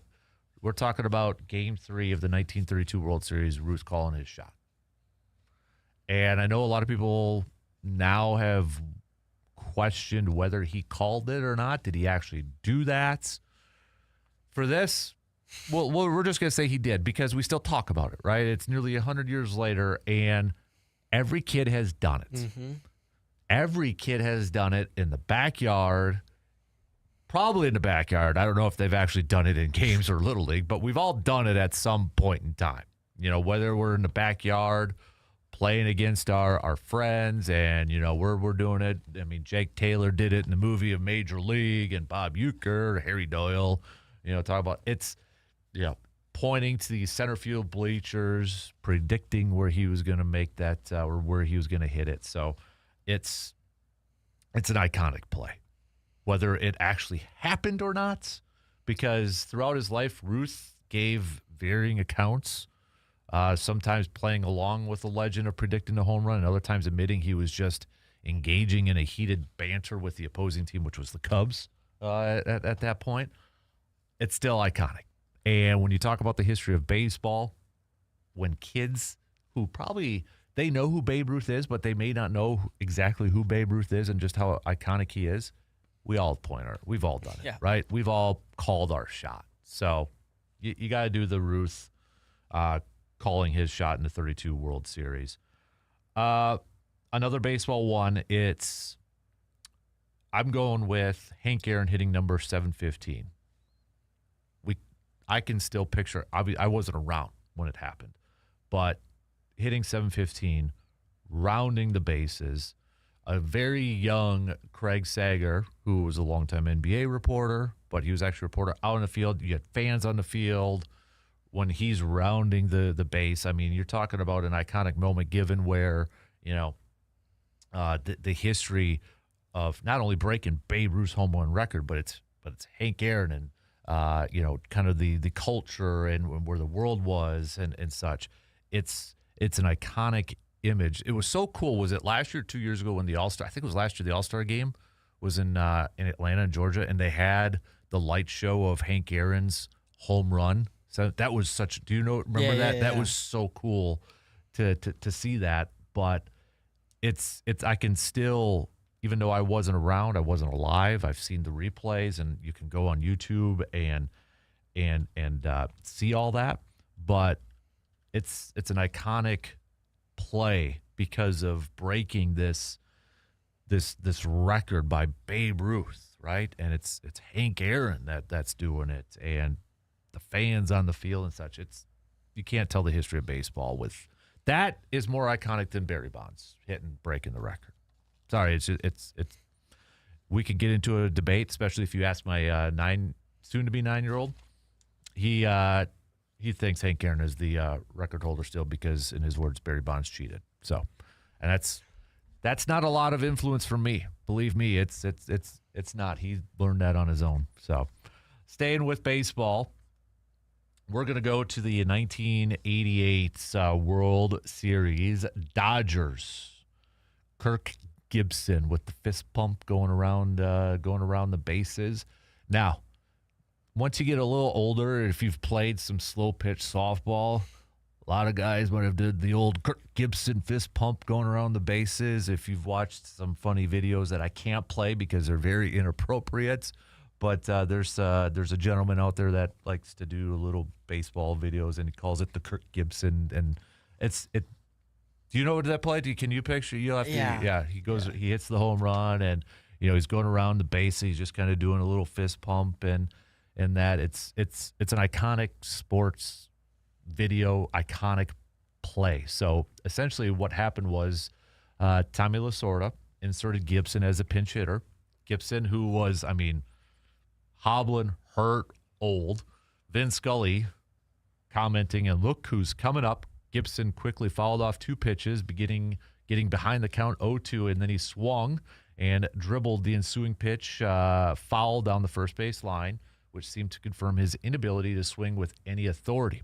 Gibson took an outside pitch, called a ball, fouled off a pitch, and then took another outside pitch to work to a 2-2 count. On the 7th pitch of the at-bat, another ball, making it a full count. Gibson, just kind of reading here, Davis, who was on base, stole second. Dodger manager Tommy Lasorda later recounted it was pre-planned that if the count got to 2 strikes on Gibson, they would have Davis steal second, figuring that A's manager Tony La Russa would not elect to intentionally walk Gibson if there were already 2 strikes against him. Once Davis was at second, Lasorda was just hoping Gibson could muscle a pitch to the outfield for a game-tying single. Gibson would later recount that prior to the series, Dodgers scout Mel Dieter had provided a report on Eckersley, which claimed that with a 3-2 count against a left-handed hitter, one could be absolutely certain that Eckersley would throw a backdoor slider. Gibson said that when the count reached 3-2, he stepped out of the batter's box and his mind could hear the scout's voice with its distinctive southern drawl reiterating that same piece of advice. With that thought in mind, Gibson stepped back in the batter's box, and thus, when Eckersley did in fact throw a backdoor slider, it was exactly the pitch Gibson was expecting, swinging almost entirely with his upper body. Gibson then hit the pitch over the right field fence. He limped around the bases and pumped his fist as teammates stormed the field. Dodgers won the game 5-4. So, got to throw that one in there. Let's go with the Willie Mays catch over the shoulder. You're nodding your head, and that's even an older one, but we know that one, right? The Willie Mays, it's still, again, I think kids kind of, maybe not as much as calling the shots, but it's an iconic. I'm just glad we have video of it for a lot of these, right? You think about the importance. And you think about, and this might actually be a good one that I might have to throw in there later on, but just the emergence of technology in sports so that we can relive a lot of these moments, because a lot of them, it probably would be lost to time, like the Ruth one. Yeah. If we would have had video, we'd actually know the full-on truthful answer, right? But the catch in baseball. So we talked about the catch in football with Montana and Clark, the catch in baseball made by Willie Mays during Game 1 of the 54 World Series at the Polo Grounds, which was a huge field. That's a field that I wish I could. Love the Polo Grounds. Yeah, I want to go into a time machine and go visit the Polo Grounds. But it was the 8th inning, scored tie 2-2. Cleveland hitter hit a deep fly ball to center that had the runners on base poised to score. However, Willie Mays made an over-the-shoulder catch while on the run to record the out, and his throw back to the infield prevented one of the runners from advancing. Giants won the game 5-2. So very iconic image. Next up, I'm going to go with a couple basketball ones here, and I'm going to kind of fly through this. But we got to go with the Christian Laettner shot. Mm-hmm. Duke, Kentucky. Grant Hill throws the ball all the way down the court. Laettner catches it, does a little turnaround jumper, and nails the shot. Probably one of the most iconic shots, if not the most iconic shot in college basketball history. You've got the Jordan one and the national championship too, but I think when you ask a lot of college basketball fans, it's the Laettner shot. It's making that full court pass and having enough time to kind of do a little turnaround and making that shot in that moment. The magnitude of the game. I mean, it's hard not to. That's an iconic one there too. So, and then we kind of have to end it on a couple here. So I've done 1, 2, 3, 4, 5, 6, 7, 8. All right, let's do the final two by the name of somebody named Michael Jeffrey Jordan. Jordan's 89 shot against the Cleveland Cavaliers, where he makes the shots, jumps up in the air over Craig Elo. It's probably what Craig Elo is mostly known for. Jordan makes the shot, jumps up in the air. You can hear the announcer. The Bulls win. The Bulls win. The fist pumping from Michael Jordan. I mean, that's probably one of Michael Jordan's very early of the many plays that he has had over the years. One of the most iconic plays of all time, jumping up in the air and making that shot in the playoffs against the Cleveland Cavaliers. Got to throw that one in there. And then the dunk contest for Jordan. Going from the free throw line. I mean, come on. That when you think about Air Jordan and you think about the Jumpman logo and you think about flight, all those words go to Michael Jordan. So, I mean, Michael Jordan's going to be on here a couple more times for plays. I'll just tell you that. But, I mean, when you talk about iconic plays in sports, Jordan's got a few of them. And those two early on in his career is the dunk competition, free throw line, taking flight, and then the Craig Elo one too. Yes, the flu game one's going to be on there coming up a little bit later on. So, all right, those are 10 plays, but we got a lot more plays to go because we got 220 more of these things to go here, I think. No, 210 because we've done 40 now, so 210. So, all right, we got to take a quick break. We're running out of time. We'll be back in just a couple minutes.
All right, we literally just have a few seconds until the top of the hour. I went a little long. I apologize for that. So we are approaching halftime here.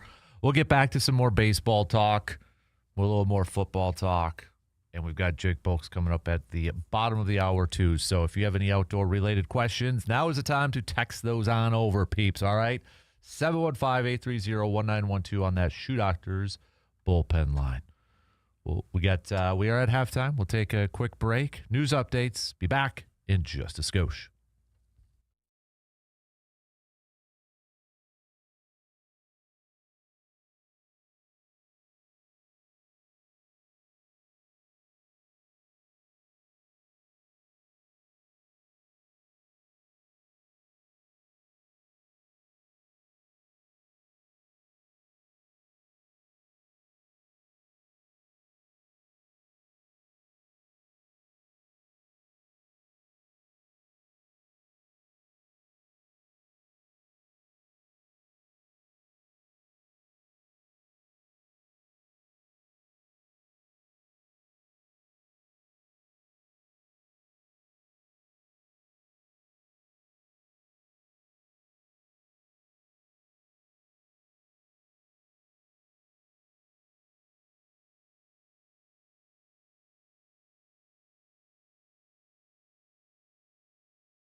All right, halftime is over with, and now we are on to the third quarter. I feel like we're flying on through on this Thursday morning. Thanks for hanging out with us and making us a part of your start. If you are up and at it, we got DNR Warden, Mr. Jake Bilks, for our Thursday chats coming up at the bottom of the hour. So final call for any questions that you may have for Jake.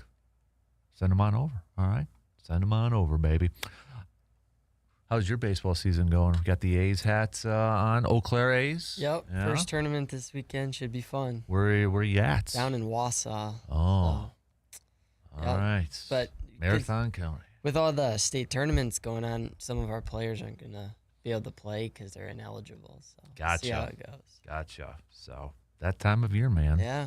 We got, I know some teams last night advancing and winning some regional championships. I know Eau Claire Emmanuel Lutheran for baseball defeated Gilman yesterday. So, and we've got some in action today. I think it's mostly Division I that's in action for today. So that all includes, I just want to bring it up here so I don't miss anybody, but that'll all include Hudson taking on Wisconsin Rapids, Eau Claire North taking on River Falls, Stevens Point taking on Eau Claire Memorial. Eau Claire Memorial defeated DC Everest earlier on in the week on Tuesday, and then Menominee taking on Chippewa Falls. So a lot of local teams in Division I going to be in action today. So, but yeah, Division 2, 3, 4, you saw a lot of games yesterday with regional finals and such. And then softball today,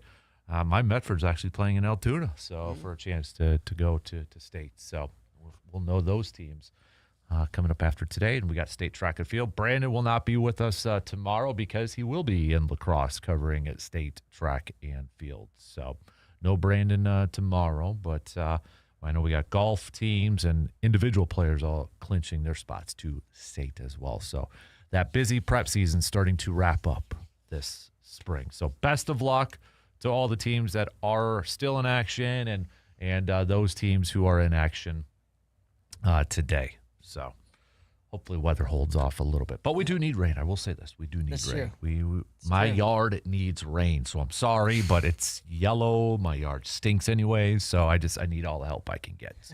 Plus, I don't like watering the garden because I don't want to. I'm lazy when it's that time of the day. So I just don't want to do it. So please, I do want some rain. I will admit that. But we don't have to worry about rain in Milwaukee. Thank you for the roof. And then that's Brewers are going to be back at it this afternoon. 1:10 first pitch. We got Coleman Crow on the mound. Before we get to that, I know it's probably been talked to death, but I haven't gotten your input yet. Intern Carter, should the Brewers trade for Tarek Skubal like some of the national peeps are out there making a case for?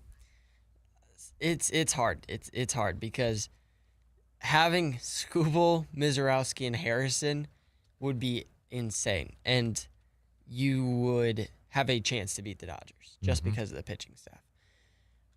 It's a rental, so you'd have them 1 year, and I want to know who they'd trade because I don't want them to trade Made. I don't want them to trade Fisher. I'm really high on Andrew Fisher. Yeah, I don't want do them that. to trade Andrew Fisher. I love Jesus Made. Obviously I don't want Miz or Harrison gone. So it'd have to be a package of Logan Henderson, Jet Williams, or something like that. And then I'd be open to it, but he's also got an elbow problem. Yeah. And so you'd want to make sure he'll be able to throw because you can't trade top prospects for a guy that is a rental that ends up getting hurt and not being there to play. So if he's healthy and if we can get him without selling the farm system, why not? Yeah. But if we have to trade Made or anybody that's good, probably not. Don't trade Made. He's untouchable Yeah. for me. Fisher, I don't want traded either. I know he's in single A, but it's still, dude's raking right now. So, Jeff Pass, I saw you have it there. So I actually have Jeff Passons, who is my favorite MLB insider. ESPN, he's got his early trade deadline preview. And for the Brewers, he says, what's their objective? Beat the Dodgers. Best fit, Tarek Skubal, parentheses, or Byron Buxton. Interesting. So just I'll read it here. It says, what to know, nobody operates with the discipline and the precision of the Brewers, which is why having them in this category, let alone linking them with the best player on the market and another who probably isn't going anywhere, Byron Buxton, because he has a no-trade clause, registers so oddly. The Brewers, the Milwaukee Brewers, going out and winning the deadline, it's so foreign, it's almost laughable. It kind of is. But they did do it in 08 with CC. So, but just think about it.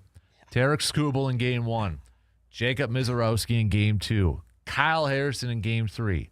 Or if that's not in the cards, Byron Buxton bringing his 17 home runs to the team with the fewest in the big leagues. It's not the move a disciplined team makes, but then this is the same team that got dog-walked by the Dodgers in the NLCS last year, and it's not so myopic that it ignores what Mizorowski and Harrison are doing. The Brewers have the best farm system in baseball. Their minor league infield talent alone, the number one prospect in all of baseball, Jesus Mate, along with Luis Pena, Andrew Fisher, Cooper Pratt, Jet Williams, Luke Adams, Blake Burke, and Brady Ebel, is better than perhaps half the entire systems in the game. They can do this. For once, they just need to not be themselves. And honestly, this might be the route I go. Jesus Mate, yes, is untouchable. Andrew Fisher, I would not trade. I don't think they're trading Cooper Pratt since they already signed him. Yeah.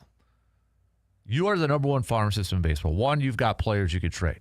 But two, sure, if you trade them, that number one ranking may go down. But don't you trust your system good enough that, you know what, we do a really good job at developing players and drafting players and finding these guys that we can replenish that. Dodgers do that. I think that surprises a lot of people.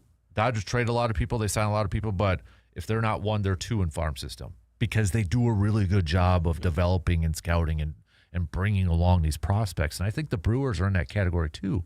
So if I'm the Brewers, do I kind of like think about, okay, yeah, we're going to have to give away some talented players, but you know what? We trust our system. We have confidence in our system that we can replenish it. That's kind of how I would view it. And I know it's easy for me because I'm a fan, so I can say that. And, you know, I know a lot of people probably don't know who Blake Burke or Brady is and that, but darn well know every Brewers front office and scout knows who they are. And those scouts are probably saying, no. But Matt Arnold's the one that's got to make that ultimate decision. Mm-hmm. So I guess I would look at it from that approach. If you could get a guy like I agree, I don't think Byron Buxton's in the cards because he loves the Twins, and I think the only team he'd probably go to is Atlanta because he's from Georgia. But 17 home runs, that would be a nice little piece in there. I just that would be one thing I would say. If I were to call up Matt Arnold and say, hey, you guys do a really good job of developing players in that. It's like a savings account. You build it up, and then you get enough money, and they're like, oh, man, I kind of want to buy this nice thing. But, man, I like seeing that savings account built up, too. And I'm like, and when I buy this thing, and it's like, oh, like I just paid off my truck, okay? It's like, that's going to be it. But now it's like, I don't want to buy anything, no. But I kind of do. Like, what do you do sort of thing. And I think, just looking at the future of baseball, we could see a lockout next year for part of the season. And I think that's the biggest wild card in this thing. Yeah.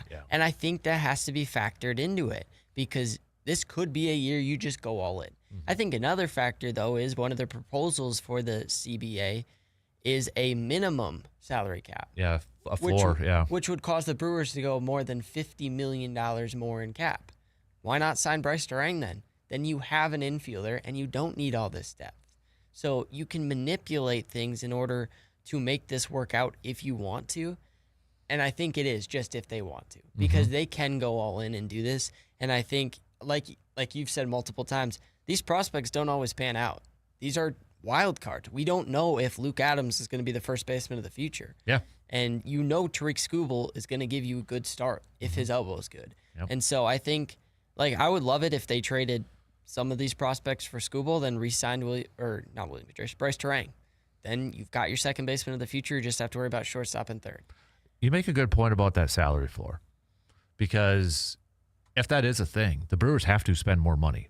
Mm-hmm. If that's the number that we talked about last week, and if that is the exact number, which I don't know if it would be or not, but that's going to force the Brewers to spend more money.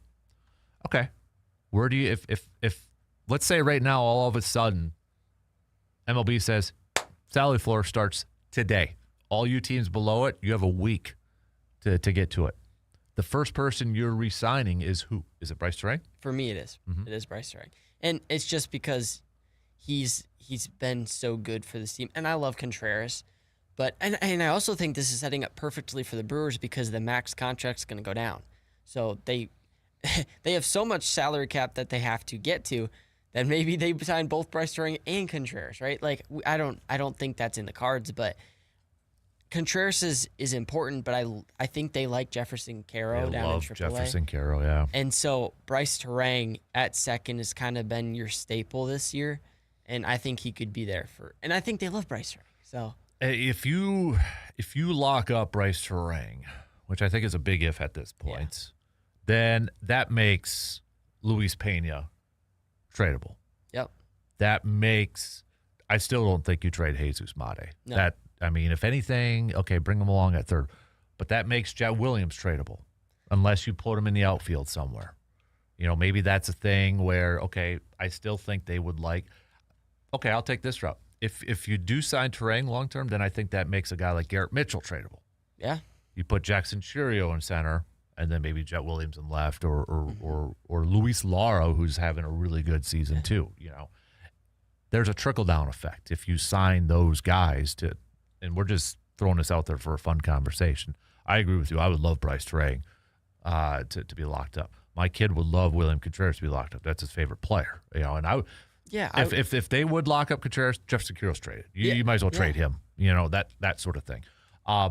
But yeah, that's a point I never really kind of thought about. If they have that floor, and all of a sudden it's like, okay, Brewers are forced. You got to spend more money. You got to show contracts out to some people. Do you keep a guy like a Turang and give him a big contract, or do they shell out more money for younger prospects because they're going to be cheaper? But then it's the Churio, Cooper Pratt, where it's like, hey, we could sign Turang, or maybe we sign Jesus Mate and Andrew Fisher to long-term deals. I want a salary floor. Of anything, I want a salary floor because that is going to make the Brewers better. Yeah, it makes them that they have to go out there and actually, do that stuff. So, this is not to get too far in the weeds, but I'm thinking that I don't think they're going to have a salary cap. Players have already said, that ain't never happening. That's too far gone, I think, for that to ever happen. As much as we would love it to happen, I think that's way, way, way, way down. I don't know what the compromise is going to be for that. Mm-hmm. But floor, if I get a floor or if we get a floor, that's a start. It is. And I think it's a big start.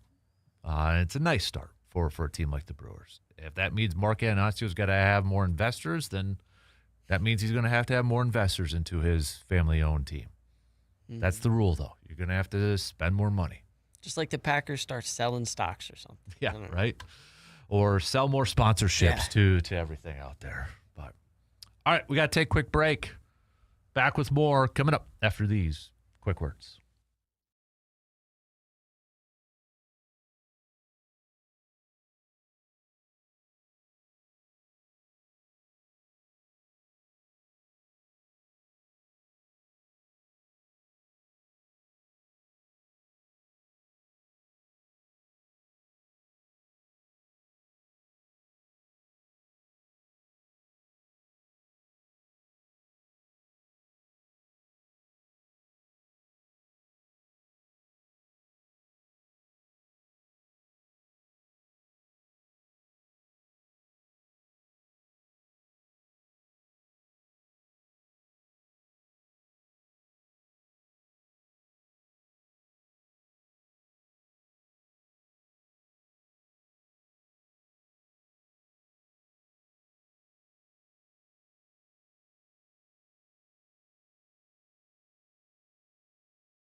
All right, coming up in about 10 minutes, we're going to chat with Mr. Jake Boak. So final call for any questions for our DNR warden buddy. That's coming up here in a little bit. We got free fishing weekend, so maybe you got something over there. We're going to touch on the new ATV and UTV rules and that sort of thing. So we'll get to Jake coming up here in a little bit. We'll get back to some more Brewers talk as we get set for next we'll get set for today's game. I was going to say next week's game. So today's game at 1:10. We got Coleman Curl on the mound. We'll get back some more Gritty Gold chat as well. Micah Parsons talked a little bit yesterday, and I don't think it's probably a big surprise that, he's kind of saying that he won't be able to go until middle of October. But I think there was probably a lot of us holding out a little bit of glimmer of hope that he'd be out there. Mm-hmm. But I think, too, with the schedule release, we speculated, we talked about it, and that was one thing we were hoping for was that, hey, can we not play Chicago in the first few weeks so that Micah could be out there? But, hey, Chicago's jinxed anyways with Caleb Williams on the Madden cover. Yeah. So we don't have that to worry about. But still, Keyshawn, did you hear what Keyshawn Nixon said, too? I did. Let me see if I can bring it up here quick before we have to get to Jake here in a few minutes. But because I know Caleb Williams said his photo shoot something about grating the cheese and such. Let me see if I can find. First of all, Keyshawn, I don't know if I don't know, dude. Just be careful what you wish for sometimes because I'm not confident in your skills. We'll just leave it at that way. So, all right, this was Keyshawn Nixon locker room yesterday. Still have a bad taste in your mouth from Chicago? Yeah, for sure. We'll see them twice a year. They know what's up. We know what's up. That's what it is. What do you expect when you see them on the field again? Free smoke. We got to play ball. They got to see us twice a year. I mean, they had a good year last year. It's their first time. It's cool. We'll be ready. Is that good for the rivalry? Do you hate them? They hate us more than we hate them. We've been worried about other teams, We worry about them now, though. They're definitely a good football team. They coach well. They play hard. But our process is not the Chicago Bears. That's not our Super Bowl. Our process is to win the North first. So the way we do that, we got to beat them anyway. It's just like Detroit and Minnesota. So our division is going to be up for grabs regardless because of the amount of talent that's in our division, just like the NFC West. I think the NFC is just a more loaded side. So the Bears is not like our thought process of the offseason. Like, who cares? Do you feel like you let them off the hook? 2 years ago, they had like an 11-game losing streak. Then Jordan Love gets knocked out of the game. Christian Watson goes down. They win. And then what happened twice in December last year? Do you feel like you're letting them off the hook? I don't want to say we let them off the hook, but we didn't finish as a team. So I think our mindset this year is to finish, and that's our goal. I can't really say we let them off the hook. I mean, football is an imperfect game, and the situation that we were dealt with last year was just imperfect. It's just the way football goes. All right, again, that's Keyshawn Nixon at the locker room. So, war of words already starting at the beginning of June. You're kind of smiling there. He's not really saying anything wrong, but at the same time, it kind of goes back and forth. Not worried about them, but we got to win the North. But you got to worry about them. So it's a microcosm of everything. That's kind of what I was saying is the Bears last year, the Packers was their Super Bowl. And for them to go anywhere, they got to strive for higher. And yet the Packers need to focus on beating the Bears, right? Mm-hmm. Like it's a little bit of both. So I don't mind him talking, but you can tell that the Bears are in our heads. That's the thing I was going to bring. They are. So even if he says they aren't, they're clearly in our heads. Mm-hmm. So now, better use it. Yeah. Better use it. Talks about finishing, but we also kind of got to start. So yeah. So, all right, let's take a quick break, and then we'll bring in Mr. Jake Boak. He's coming up after these quick words.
When it comes to quality meat in Eau Claire, there's one name that locals trust. That's Mike's Star Market. From hand-cut steaks and fresh ground beef to homemade brats and specialty items, everything is prepared with care and packed with flavor. Give it plenty. There's like no number on her. That's weird. Never mind. I'm getting sidetracked here. Plenty of cookout, fill in the freezer, or just looking for something better for dinner tonight. Mike's Star Market has you covered. So stop on in today and taste the difference. Mike's Star Market, your hometown butcher shop in Eau Claire. All right. It's been a hot minute since we've caught up with our guy, Mr. Jake Boakes, Wisconsin Conservation Warden for the great state of Wisconsin. Good morning, Jake. How you doing, bud? Morning. I am doing well. Yeah, it's been a minute since I've been on. Yeah, I know you've been busy, and it's a busy time of year and such, but before we kind of get into the thick of it, how is everything going on your end so far, these first couple weeks of summer? It's stuff's going good. It's just definitely busy. As conservation wardens, obviously we've talked about it before. We're doing the turkey season's over, but there's always fish and game stuff. There's always fishing. There's always ATVs and boats and, depending on the year, snowmobiles and this and that. But there's just a lot of things that wardens do that, I think some people don't see, or it's just not well known and stuff like that. So, and that kind of stuff keeps you really busy. We do a lot of our own internal trainings and hiring processes and academy work. We run our own academy, putting guys through it. So wardens are going down to Sparta to help train and teach and stuff like that. But also there's a lot of things like septage audits and different forestry items, arson investigations, all the state park work we do, which involves, traditional stuff like domestics and drugs and all that kind of stuff. We just get our hands on a lot of different things, which is an awesome part of the job, but it just means that there's no slow days. Mm-hmm. And a day that you think is going to be slow or a week that's going to be slow ends up being a pretty busy week. So it's good, but everyone around here has been pretty swamped recently. So speaking of busy, with it being a free fishing weekend, is that normal? Is that a busy weekend for you? Because, I mean, I don't mean to make it, kind of sound simple. I mean, I would assume you don't have to check licenses and such like that, but probably still have to check, fish counts and all that stuff. But what's this weekend like normally for you? Right. It's a busy weekend. It's funny because there's a lot of people that don't know it's a free fishing weekend, so they'll go out and buy their license, which they probably need for the rest of the year anyways, or some people get the benefit of the dollar. They get pretty lucky where we check them and they don't have a fishing license, and we go through the whole rigmarole, and then we tell them like, "Wow, you don't actually need one," and they're like, the relief on their face when they've realized they're fishing on the free fishing day is pretty funny to watch. But the thing about free fishing weekend, or I guess what they call it now is free fun weekend, is that we still are checking everything else when it comes to fishing. So this weekend only allows you to fish without a license for 2 days. And it's only Saturday and Sunday. It's not Friday. It's not Monday. We get that excuse a lot. Well, I thought the weekend included Monday. I said, well, no, that's the weekend. It's Saturday and Sunday. But also, it doesn't change the size limit. It doesn't change the bag limit. It doesn't change the slots or any of that information. Or if there's an open season versus a closed season, I think everything's basically open now. But you can't just go out and keep a sturgeon today because it's free fun weekend. So we're still out there, and it's always first weekend in June. A lot of kids are out of school. People are camping, so it's always going to be a busy weekend. It's just we don't have to usually ask as many or worry too much about if you're fishing without a license. We're looking at all the other stuff. So is it, with free fishing weekends or free fun weekends, I mean, all the rules still apply, like bag limits and that stuff, correct? Yep, all that still applies. You just don't have to have licenses or stamps. Okay, so yeah. And is that for Friday, Saturday, Sunday? Is it just Saturday, Sunday? It's just for the Saturday and Sunday. So it's not like a holiday weekend where you get the Monday with it. It's just Saturday, Sunday. And like we both kind of mentioned, it started out as free fishing weekend. Now they call it free fun weekend. because they allow you not only to not have a fishing license or a stamp for trout, but you get admission stickers to the state parks for a day or two, as well as like straight state trail passes are not required. So that's going to include ATV trails. It's going to include like if you need bike passes and stuff like that. Technically on the Chippewa River trail system here in town, you're supposed to have a bike pass when you're on that, an annual bike pass. And so that would be waived for a weekend like this. Mm-hmm. Okay, interesting. Well, moving on then, did I see some news? I've been seeing a lot of people talking about, and I know it's June 4th and it went into effect on June 1st, but some new ATV, UTV rules for this summer too? Yeah. So they cleaned up a couple of things and added some safety rules because the trajectory of ATV, UTV deaths is opposite of our hunting world. So in the hunting world, 50 years ago, there'd be 200 people that died a year in a gun deer season, and now it's down to maybe 1, maybe 0.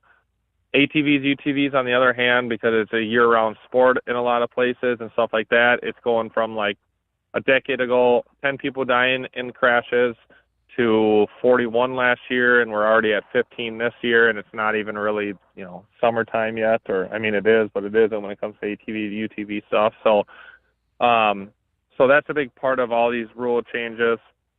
The big parts of it, the big things are that now everyone has to wear a seatbelt in a UTV, just like in a vehicle, a motor vehicle. There was like a loophole where technically the driver didn't have to wear one up until this rule change, but usually all the passengers didn't have theirs on either, so that's where the citation would go. But now the driver has to have their seatbelt too, so there's no loophole. There's a new law that basically allows us to write a citation when someone's intentionally causing damage, like doing burnouts in the parking lots or racing off the trails or making big ruts, stuff like that. That can cost a lot of money. So the ATV trail people that are not only monitoring them, but maintaining them really want that. The two other ones are window tint restrictions. So the UTV window tint restriction is basically the same law as your motor vehicle. So there's certain percentages you can have on the windshield and the driver window and the back window and stuff like that. So you just want to look into that. But if you buy it, if you don't add tint to it, you're going to be fine. This is the moral of the story. But there's a lot of them now running around with like full tint on the windshield. And if you've ever driven a tinted vehicle at night, I couldn't imagine what it's like driving through a windshield that has 15% tint on it, which is, I think, pretty dangerous. Mm-hmm. And then finally, they made some laws on ATVs and UTVs towing items or towing objects that contains a person on a trail or a route. Again, that's basically for safety. It still allows people to, use your UTV to pull out your sled and ice house, and even people out on the ice if needed to under 10 miles an hour. And it still lets you tow like disabled or broken ATVs, UTVs off the trail systems or off the road. So that's still there. But this is to make it so you can't just throw a trailer on a UTV and pile in 4 kids and go 40 miles an hour down, Highway T or something like that. Interesting. Good stuff. Hey, I got to ask this, and I'm sure that, you've probably been flooded in that, but with a lot of the bear sightings in the city of Eau Claire, is that something that you get involved with? I've seen it, I've seen people posting on Facebook, like it's by the library or it's over here, or a bear and a cub and that. How involved do you usually get with something like that? 99% of the time, not super involved. So we get calls all the time. I got a call, yesterday on it. Someone saw a bear walking past our place in the town of Wheaton. And even in the city of Eau Claire, unless it's a human health or safety hazard, the wardens don't get involved. Most law enforcement or wildlife won't get involved because at the end of the day, obviously a bear walking through the city is not like a squirrel walking through the city. It's not common. They're bigger and stuff. But, black bears, they're not known for attacking humans. They're mostly scared of us. This is the time they're coming out. This is also the time of year that the moms are kicking the older kids out of their, kicking them out and telling them to go get a job and live their own life. So it's not uncommon to see these juvenile bears wandering around because they're like, what do I do now? Mom won't have me. Let's walk through here. I see bird seed. I smell garbage. So, again, we stay up to date with what's going on and we know what's going on. But unless, they're trying to get in someone's house or they're trapping someone or God forbid they attack someone, then we'll obviously get involved. But generally we preach and we've talked about it is the whole keep wildlife wild aspect of it. It's don't move on. They don't want to be in the city unless you're basically feeding them. They don't want to be in the city as much as we don't want them in the city. They want to live on their own and stuff like that. So they'll get out of there. They'll move through. The biggest thing with any of it is that if you do have a bear in your neighborhood or something like that, or it keeps coming to your house, generally there's a reason it's coming by. Do you have chickens that they're eating? Do you have birdseed that they're eating? Are you leaving your garbage out unattended all night, every day, and it's just picking off that? Or is your neighbor doing that? Those are the types of things that keep them around. If they don't have a reason to be there, they're not going to be there. Was it a couple years ago, Jake? How rare is it where you may have to transport it out of the area? At what point does that happen? Usually, if it's becoming a nuisance in a village or in a city, if it's a nuisance, the DNR will work with DADCAP or another APHIS, another federal entity to relocate it. It's not uncommon in different agricultural areas, or if they're a nuisance up north. I mean, bears get moved all year round in the state, so it's not uncommon. But usually if they're becoming a nuisance, like more than just we're seeing them on the news or this or that, where it's like perpetually coming into an area that it shouldn't be, or obviously if it's like attacks someone or something, we'll take care of it. Mm-hmm.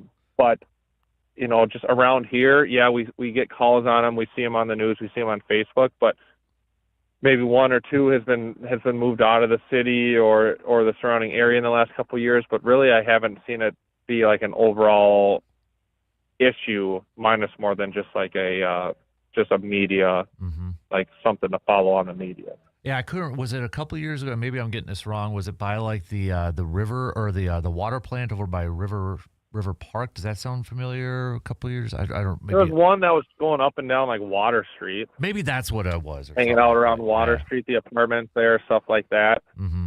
I think it ended up moving like to the west side and snuck out, through that Cameron area and got out of Dodge. Right. Yeah. Okay. This is just because it's natural. They're coming out of their hibernations and just moving around in that. Yeah, they're moving around. Like I mentioned, they're juveniles. They're just trying to figure it out, just like we are. I mean, their range is expanding. There's no doubt they're coming further south. I was listening to something talking about their range in Minnesota and how that's come down, how that's come a lot further south, which is all good.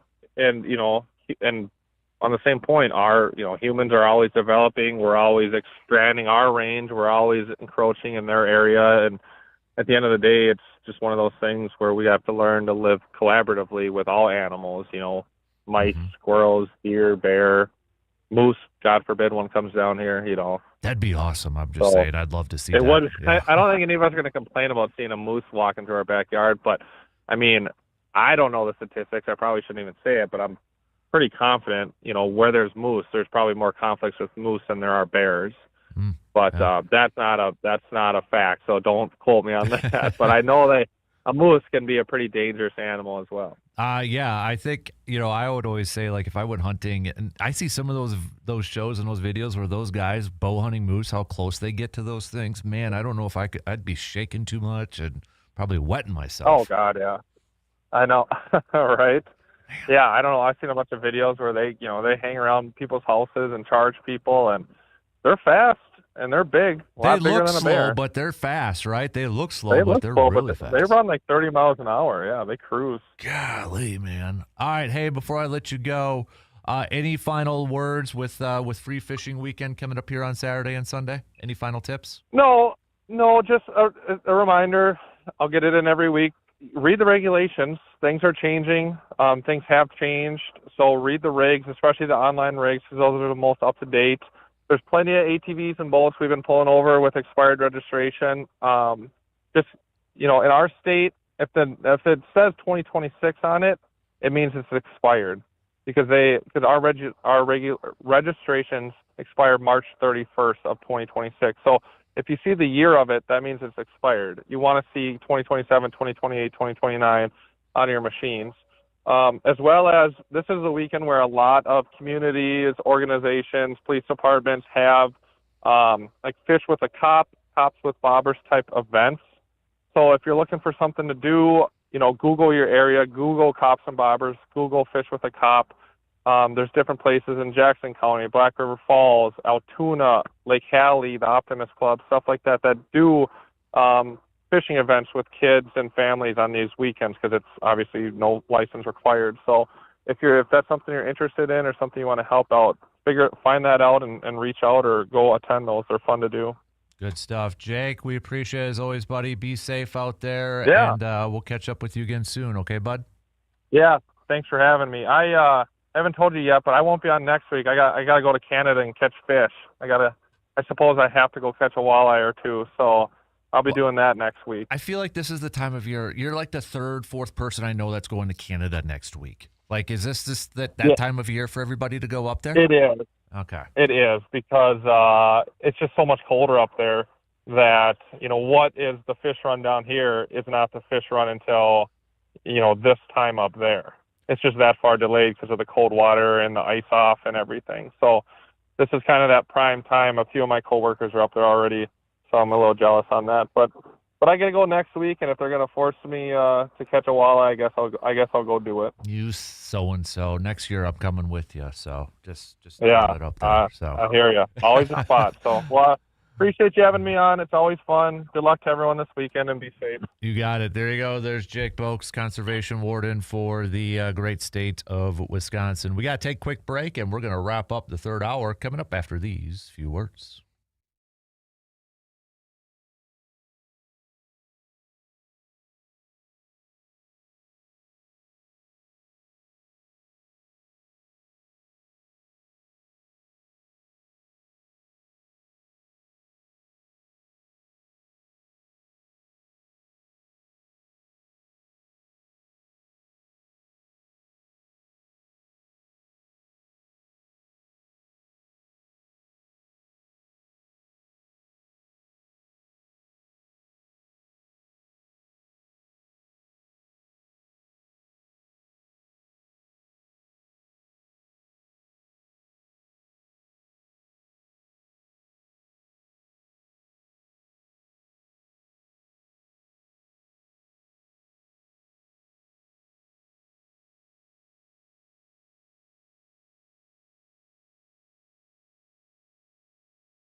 Not sure where to take Dad yet for a little Father's Day brunch or breakfast? Look no further than our good friends, the VFW Post 305, located on Star Avenue right here in Eau Claire. Sunday, June 21st from 7 a.m. to noon, featuring some, a wide open menu. French toast, pancakes, biscuits and gravy, bacon, sausage, eggs, corned beef hash, country fried steak and gravy. And leading up, you could go over to the VFW Post right now for breakfast all the way up until the 21st, because you can enter to win a Father's Day basket with every breakfast purchased between now and June 21st. Also, don't forget Saturdays, every summer Saturday from 3 to 6 p.m., weather permitting. Bring your camera, bring yourself, take in the view, that gorgeous view in the back patio at the VFW Post 305. Watch the resident Raptors do some hunting, do some fishing. You can grab a beverage and enjoy some great live music performed by so many talented local musicians. They'll be featuring food and drink specials. And, of course, you could bring the four-legged friends as well. That's every Saturday, weather permitting, at the VFW Post 305, located on Star Avenue in Eau Claire. We just got a few minutes left until the top of the hour. You've been really looking at some Giannis stuff. Anything different? Anything new? Any rumors that you've been seeing out there? Not really. Nothing different. They for sure want another lottery pick. And I think that's fair. Yeah. I think that's fair, right? Well, absolutely. Do it up. 100%. It's going to be weird. I know some people are getting tired of talking about Giannis, but I mean, we got to realize too, this would be a big moment in Wisconsin sports. Yeah. To move on from the Greek Freak. And if it does happen, it'll be kind of a sad day, right? Yeah. It'll be, because nothing is for certain. Nothing is like, oh yeah, we're going to be back. That ain't for certain. No. That is not for certain. So I just, well, I guess we'll wait till if we ever get to that point. So, all right, coming up next hour, we'll do some more baseball talk as we get set for Brewers Giants, the conclusion of this 4-game series, the first 4-game series from for the Brewers this season. They have a chance to win the series, so we'll preview that with Coleman Crow getting the starts, going up against former friend Adrian Hauser. So, by the way, if you want to get your votes in for Brewers, All-Star voting is out there. The ballot is out there. I say we at least have to get 3 people. Mizorowski. No, yeah, 4. Yeah. I'm going to go 4. Yeah. 4. Mizorowski, Kyle Harrison, Bryce Ring, and Contreras. I'll go 5, Jake Bowers. Bowers should. I don't know if he's going to get it, Andrew Vaughn's hitting 340. Put Andrew Vaughn in there. What's going to hurt him, though, is 1 home run. That's true. 1 dinger. I do like the fact that when I go to the National League, and I get it, it's probably it is by alphabetical order, but Bowers is the first baseman listed on the ballot. So it's like, all right, yeah. But I think a guy like Freddie Freeman, that's such a name recognition thing. Even though Bowers has more home runs than Freddie Freeman right now. That's nuts. He's got more home runs than Burleson, Michael Bush, Devers, Garcia. Bryce Harper's got 14. Bowers has a better average, so yeah. I think the minimum's got to be 4 for the Brewers. Yeah. Minimum's got to be 4. Cheerio ain't going to get in numbers, but also missing a big amount of time. Hey, how about the wins leader, Aaron Ashby? Huh? Should he get in? He's got 9 wins, for crying out loud.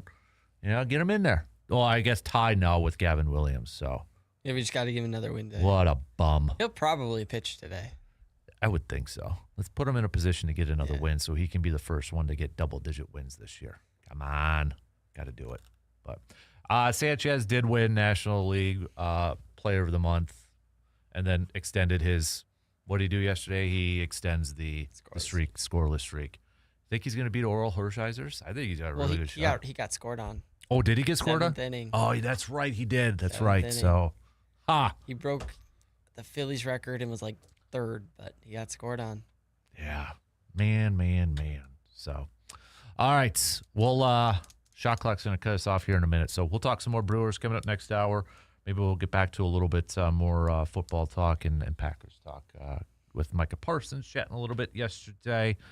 And your thoughts on the Giannis-o-meter, 0 to 10, 10 saying you're betting your life savings. He's gone based off the latest talks out there. We played a little bit of a clip from Jim Ozarski from his latest podcast, Milwaukee Journal Sentinel reporter, Bucks reporter. Does that sway it one way or the other for you? Let us know. Where are you at on that Giannis-o-meter, as we are now officially less than 3 weeks away from that soft trade deadline, because draft day was 3 weeks from yesterday. So we are less than 3 weeks away from hopefully having an answer, because if he's traded after that, I'm going to be very mad. I'll be very, very upset. Just saying. So unless it's for a pick from this year's draft, but better be a dang good player. All right. 3 in. We got one more to go. We got news updates. We'll be back after these quick words.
All right, final hour. Kick it off right now on this Thursday morning. Thanks for hanging out with us, everybody. Appreciate it. We've got Brewers taking on the Giants in just a few hours from now. 4 hours from now. 1:10. I can do math, right? 10, 11, 12, 1. Yeah, 1:10. So, Coleman Crow going up against former friend Adrian Hauser. Brewers win today. They will win the series, taking 3 out of 4. They open up today. 5.5 games up over both the Cardinals and Pirates for first place in the Central. The Cubbies, 6.5 back. Reds, 7 back. Still, every team, even though it's close, every team with a winning record in the National League. But Brewers for sure would like to get another series win to open up the month of June before they hit the road with the series against the Rockies coming up after that. So not even an off day. They're going right to Colorado after today's game. We're going to see Jacob Mizorowski pitching in that stadium. That should be kind of interesting to see his heat and then that what's the word I'm looking for?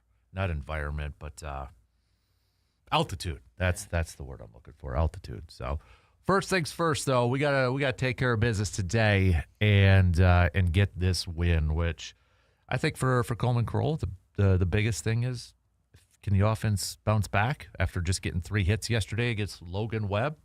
Can they bounce back and give him some early run support? I wouldn't be surprised if today's like one of those where Contreras is a DH and maybe Sanchez is catching and one of those type of lineups. Yeah. But do you like the new lineup that we've kind of seen with Yelich hitting leadoff? Cheerio, Terang, and then Contreras? I don't mind it. I definitely like Cheerio not in the leadoff. He's not a leadoff hitter. I think Yelich is your most experienced hitter, so to put him there doesn't hurt anything.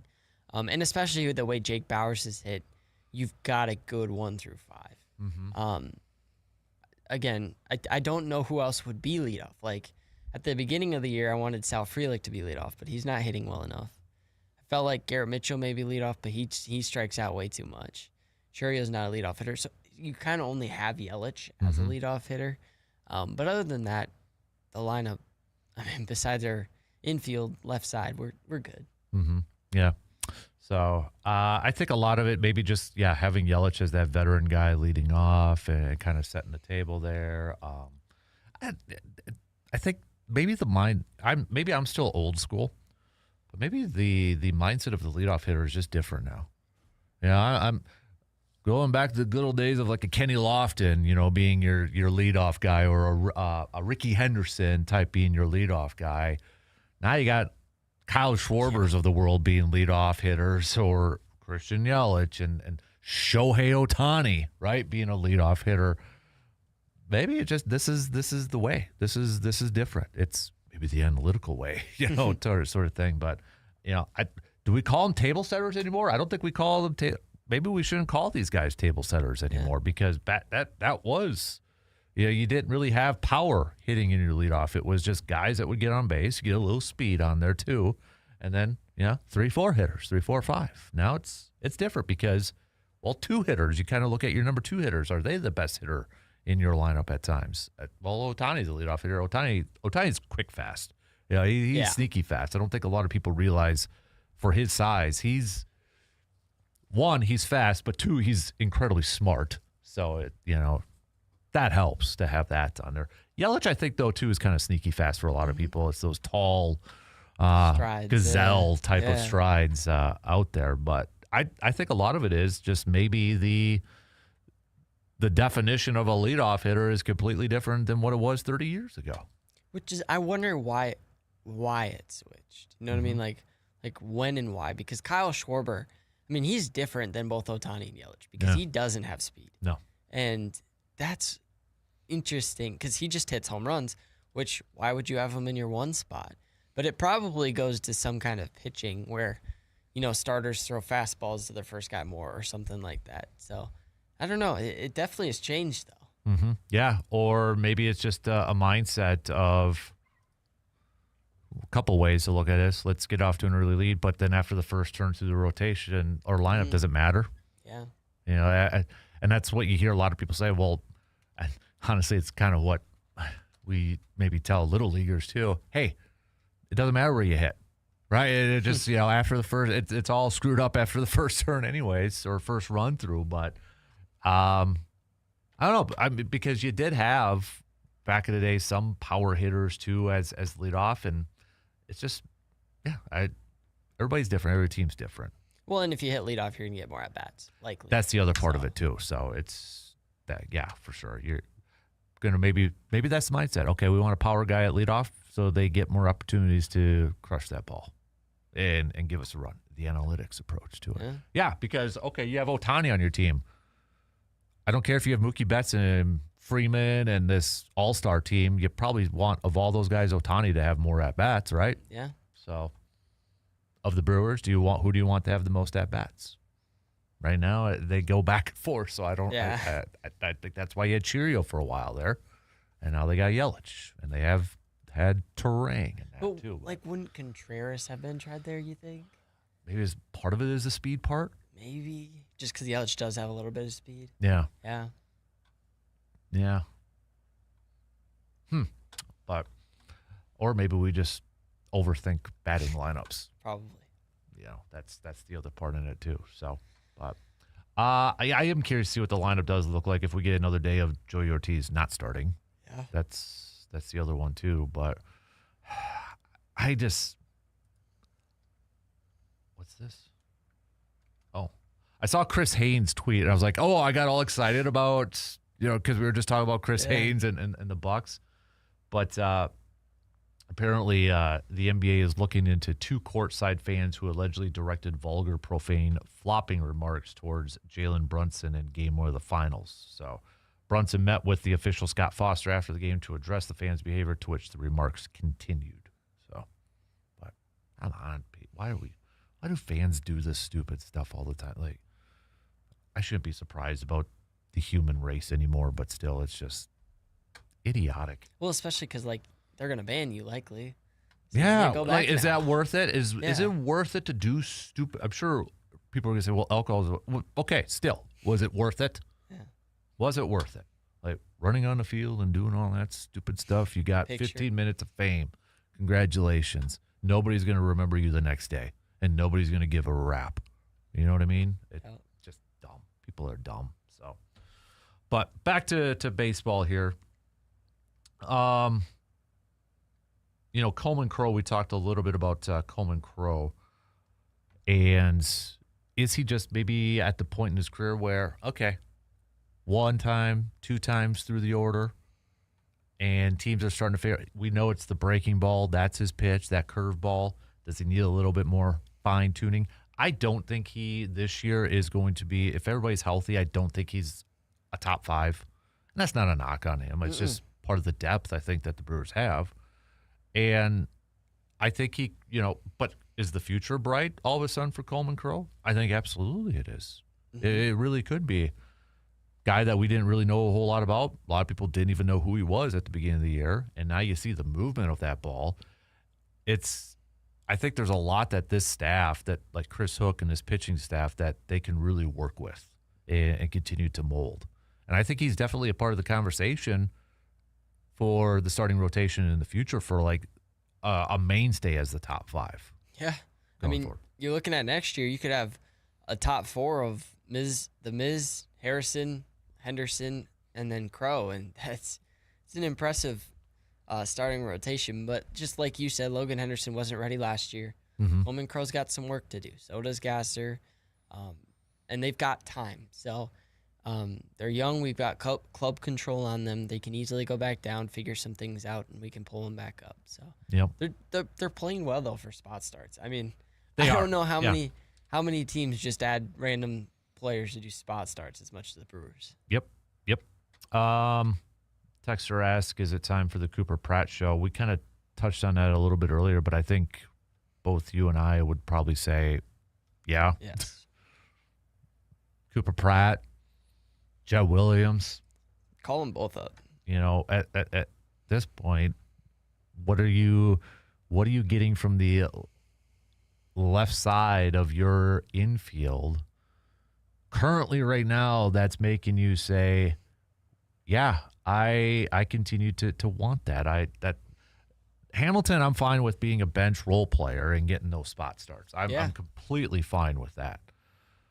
I'm not keen on what we were seeing from Rengifo. Too streaky.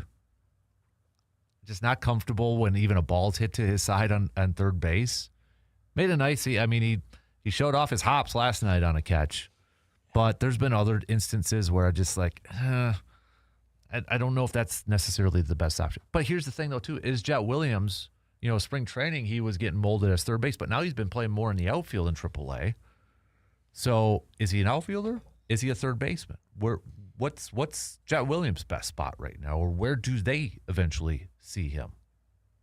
I think that's the other question too. And do you have his? I'm looking for his positions. If you go up, I think just a little bit. Go to splits, maybe. I thought I saw fielding on there. Maybe not. All right, never mind. Ignore me. I don't know what I'm doing. Huh. But no, there is fielding right there. Fielding. DH, second base, third base. Center field. Center field. He's played everywhere. Yeah. So he's played 41 games at third base. Shortstop's been 8, DH twice, center field 8. Okay, so he has been playing a majority at third base. And his fielding percentage is .977. So, he gives you the. But if you're going to call him up, maybe it looks like it is going to be third base if they were to call him up. Why not? Again, you're not getting any production right now. Like, what is the worst? Hurt? What's the worst that could happen? That they don't hit 300, or they hit the same as what you're getting from Rengifo and Hamilton? Is it and Ortiz? Throw him in there. Like right now, if you're to call up Jet Williams, you're gonna get better defense at third. Likely, you're gonna get better hitting. Rengifo's barely hitting above 200. So likely you're going to get better hitting. I don't understand why they're not, and a little bit of me wonders if it's a veteran thing. They're already so young. Maybe Rengifo's he's brand new, so I don't know how that works, but it's weird. It's just weird why they're not calling anybody up. Is it a chemistry issue? I don't know if I buy that one. I've seen people throw that out there, and for Ortiz, I could buy that, but not for third, not for Rengifo. And the thing is, if we're talking about trades and trade deadlines, well, then you're affecting chemistry there too, right? Because you're bringing in somebody new, completely outside the organization if you make a deal. And I think if you do those type of deals, you trust the clubhouse. And I think regardless of what Jonathan Lucroy has said, and I know he's apologized, but Pat Murphy leading the clubhouse, the Yelich's, the guys that they have on their team already, that's honestly one of the least things I'm concerned about is team chemistry and the vibe of this team. That to me is probably towards the bottom. Because, and I think the Josh Hader one, when they traded him, that definitely screwed up the clubhouse. Because I think more times than not, that just surprised a lot of people considering where they were at. I think in this case, they're not idiots.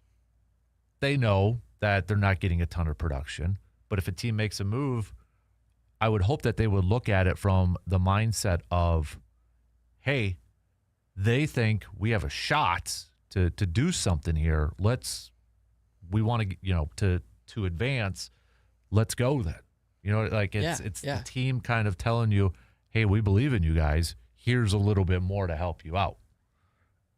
The Josh Hader one was just completely came out of left field, and this one shouldn't surprise anybody if they do a change at short or third base. And talking about the Josh Hader trade, I think if we traded Woodruff, that'd kind of do it, or Yelich, that would like somebody brought up trading Yelich on a different radio show. I'm like, no, that would kill this team. Yep. You can't trade Yelich, you can't trade Woodruff. You have to keep some veterans. But Rengifo's a 1-year guy. That he's not really a veteran. Yeah. Or a leader. Like, I don't see a reason to keep him on the roster. Mm-hmm. Yeah, and I know some people are kind of, I've seen this out there too. It's like, well, it's so early. Why is there trade talk and all that? I'd rather be talking about this and acquiring people than selling. Than talking about selling, because you know what it means? It means your team's doing good. Mm-hmm. It means that your team's off to a really good start. And the fact that we're having these discussions again. Now, if I were a betting person, I'd probably say they're not going to do anything. Mm-hmm. But the fact that it's just based off history. But the fact that we're still talking about it gives us a little bit like, hey, maybe because the team is doing good again. Mm-hmm. And I'd rather have that than like, oh man, are they going to trade Terang to try to get something? Are they going to try to trade Contreras and try to get prospect? I'm glad we're having these discussions rather than those discussions. Any day of the week, I would take that for any team. Green Bay, look what we're doing with the Bucks and Giannis. Mm-hmm.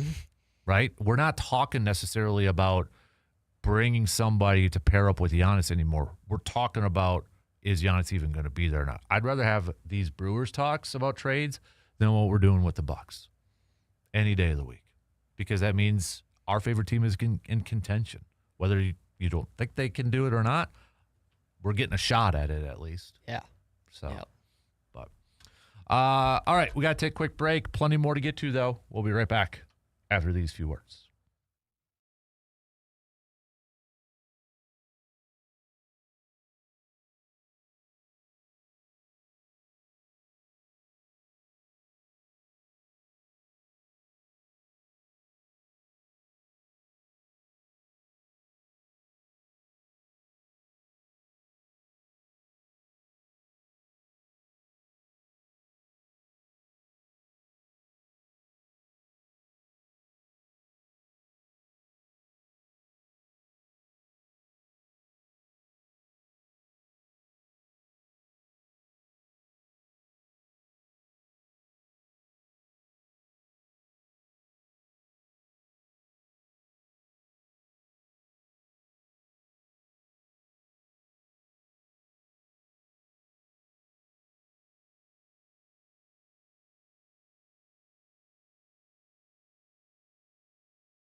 Sunshine road trips and summer adventures are calling. Is your vehicle ready? At AJM Automotive in Eau Claire, they will make sure that you hit the road with confidence. From AC checks and oil changes to brakes and full inspections, AJM Automotive has you covered before the heat kicks in. With 2 convenient locations, expert service is always just around the corner. Don't let car trouble slow down your summer plans. Schedule your appointment today by visiting ajmautomotiveservices.com. AJM Automotive, keeping you cool, safe, and road trip ready all summer long. And again, a shout out to the fine folks at AJM Automotive for fixing up the rider for me this week, so I can get back to doing what dads do every summer and do a little mowing. That's our Super Bowls in the summer. So wait till you get that old there, intern Carter. So, texter Mike says, I look at Jet and Pratt as an NFL rookie quarterback. You can play them right away and maybe ruin their career, or you let them learn, develop, and get better. So when the opportunity does finally come, they succeed at the topmost level. It kind of worked out for the Packers the last few quarterbacks. I don't know if I fully get on board with that one, Mike. I see what you're saying. I think the difference is Pratt and Williams have been playing minor leagues for a few years now, and at some point they're going to have to be called up. And nobody knows what that right time is. And we don't know if they're going to work out. We don't. And there's examples of quarterbacks that have sat and then they come in and it still hasn't just clicked. I mean, if there was a right way for everything, everybody would have figured it out by now, and everybody do. I get the comparison, but I think, the difference is that they have been playing, and now they're playing well. We obviously have a weakness on that side. Is that time right now to make that move? I think, why not? Because what do you have? And I think the difference, too, with baseball, okay, if it's now working, look at Bryce Terang. Bryce Terang, I think, is a really good example. His first year, he was called up or made the team. It was not a great year. And he ended up getting sent back down and got called back up and such. But then year 2, we saw, oh, wow, okay. Corbin Burns, another example. His first year, and he was coming out of the pen, and he was really good, right? That was 2018. 2019, he was, for whatever reason, just awful. He was awful. And he got sent down, and he got sent down more, and then it was kind of like Quinn Priester. All right, this isn't even working in the minor leagues. You got to go to Arizona to our pitching and figure it out. He comes back, and he looks awesome. By the way, Corbin Burns apparently suffered a setback from his recovery and going to be out for a while. So, I mean, there's examples of both, and I think that's where, I don't know, obviously the Brewers don't feel like that they want to bring that up right now and bring those guys up, so we're just kind of in a wait and see them. I also think it's really hard to compare quarterbacks to baseball players just because the quarterback position, you have to learn the plays, you have to read defenses, you have to do all these things. And not to say hitting a baseball is easy, right? But you have one job. And so when, like you said, when you've been practicing it already, it's hitting a fastball, it's hitting a curveball, adjusting to off speed. And so as a quarterback, you sit behind to learn the scheme, to learn how to read defenses. In baseball, it's the practice that makes perfect. It's playing that's going to be the best thing for a player. And so, and like you said, I think they're ready, but that's not up to me. So, yeah, and did Jed Williams play a few games at the major league level already? I thought he might have for the Mets. I want to say he did, but I don't. Maybe not. Maybe he didn't. I don't know, but no, it doesn't look like he did. Yes. Okay, I wasn't sure if he did or not, but yeah, and not every. I mean, we've seen some minor leaguers or young guys not even play in the minor leagues and they're fine. Jackson Churio didn't play in the AAA, right? Yeah. And he seems to be doing. Again, I think that's just an example of not everybody kind of comes along or develops the same exact way. So right, they call up Cooper Pratt, then Made gets AAA experience likely because he gets called up. It's got a trickle down effect for the whole minor league system of the Brewers that could end up helping everybody out. And maybe another part of it, too, I know it's a little bit of a different position, but the way Fisher's playing with the Rattlers, Yes. do you move him up to Double-A? Yes. Because the other part I look at, dude played in the World Baseball Classic and played really well. And raked. Yeah. Yes. And he's raking an A-ball right now. Again, I'm not the expert, but let's see what he has at Double-A. And if he continues to make that climb, continue to make that climb. I mean, he's got how many home runs now? 17. 17 or 16 16 this home year, runs. sorry. 16 home runs. 16 home runs in 46 games. And he's hitting 280, so he can hit the ball for singles as well. And he's walked 35 times. His OPS is a 1049. Jeez. This guy's going to be good. Yeah. I think an experience like the World Baseball Classic at that stage is so huge for younger guys like that. I mean, a guy that was on Team Italy that made that run, and he's a high A-ball player, just playing incredibly well. And he hit over 300, I believe. I believe he did too. And this is a guy who only played 19 games last year because he was a rookie with the Timber Rattlers at high A. So, no, it's going to be I still feel like we are going to see Jet and Cooper at some point this year. Yeah. And honestly, if I'm going to make a bold prediction, I think it's going to be this month. Ooh. I think it's going to be towards the end of this month. Well, Caleb Durbin got called up in the first week of June, right? Last year? Was it that late? Was it May? I think it was earlier. May. May have been May. I think it was a little earlier because they really stunk at third base. Yeah. He 2025, his first game was actually April. April, really? April 18th was his first game. Oh, wow. That was a lot sooner than I Yeah. thought. Yeah. They're being paid. I think the fact that they're winning is allowing them to be really patient with this, that they're still scoring a lot of runs. They're getting by, right? I think that is if this was tighter or they're sitting around 500, then I think maybe you got some change. But the fact that they continue to win games, and I guess that maybe goes back to where some people are saying that's the chemistry part. Do you want to mess with that? That's fair. But I think if they suddenly start to kind of fall off and they need a little bit, then that's maybe where.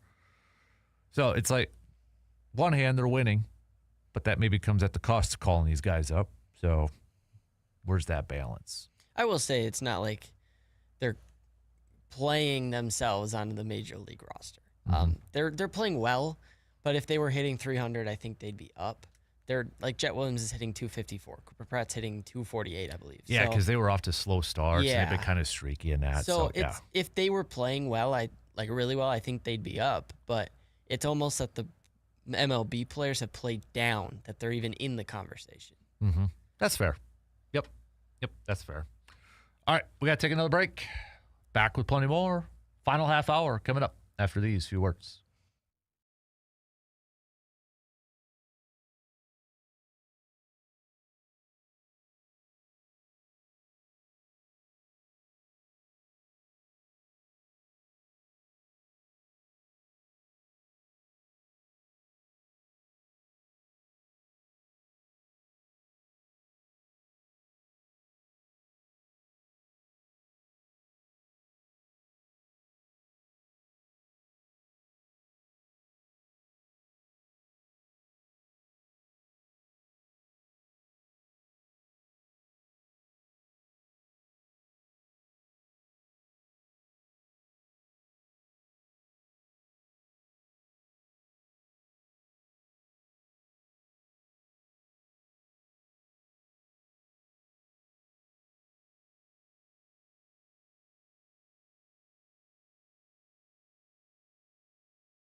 With summer being here, it's time to get outdoors, to make some memories, and to be ready for whatever the season brings. That's where Tilden Gun comes in. Whether you are gearing up for target practice, heading to the range, or preparing for your next outdoor adventure, Tilden Gun has the selection and expertise to get you set up right. From firearms and ammunition to accessories and safety gear, they've got everything you need, all backed by knowledgeable service that you can trust. At Tilden Gun, it's not just about what you buy, it's about making sure that you feel confident, informed, and ready every single time that you head on out.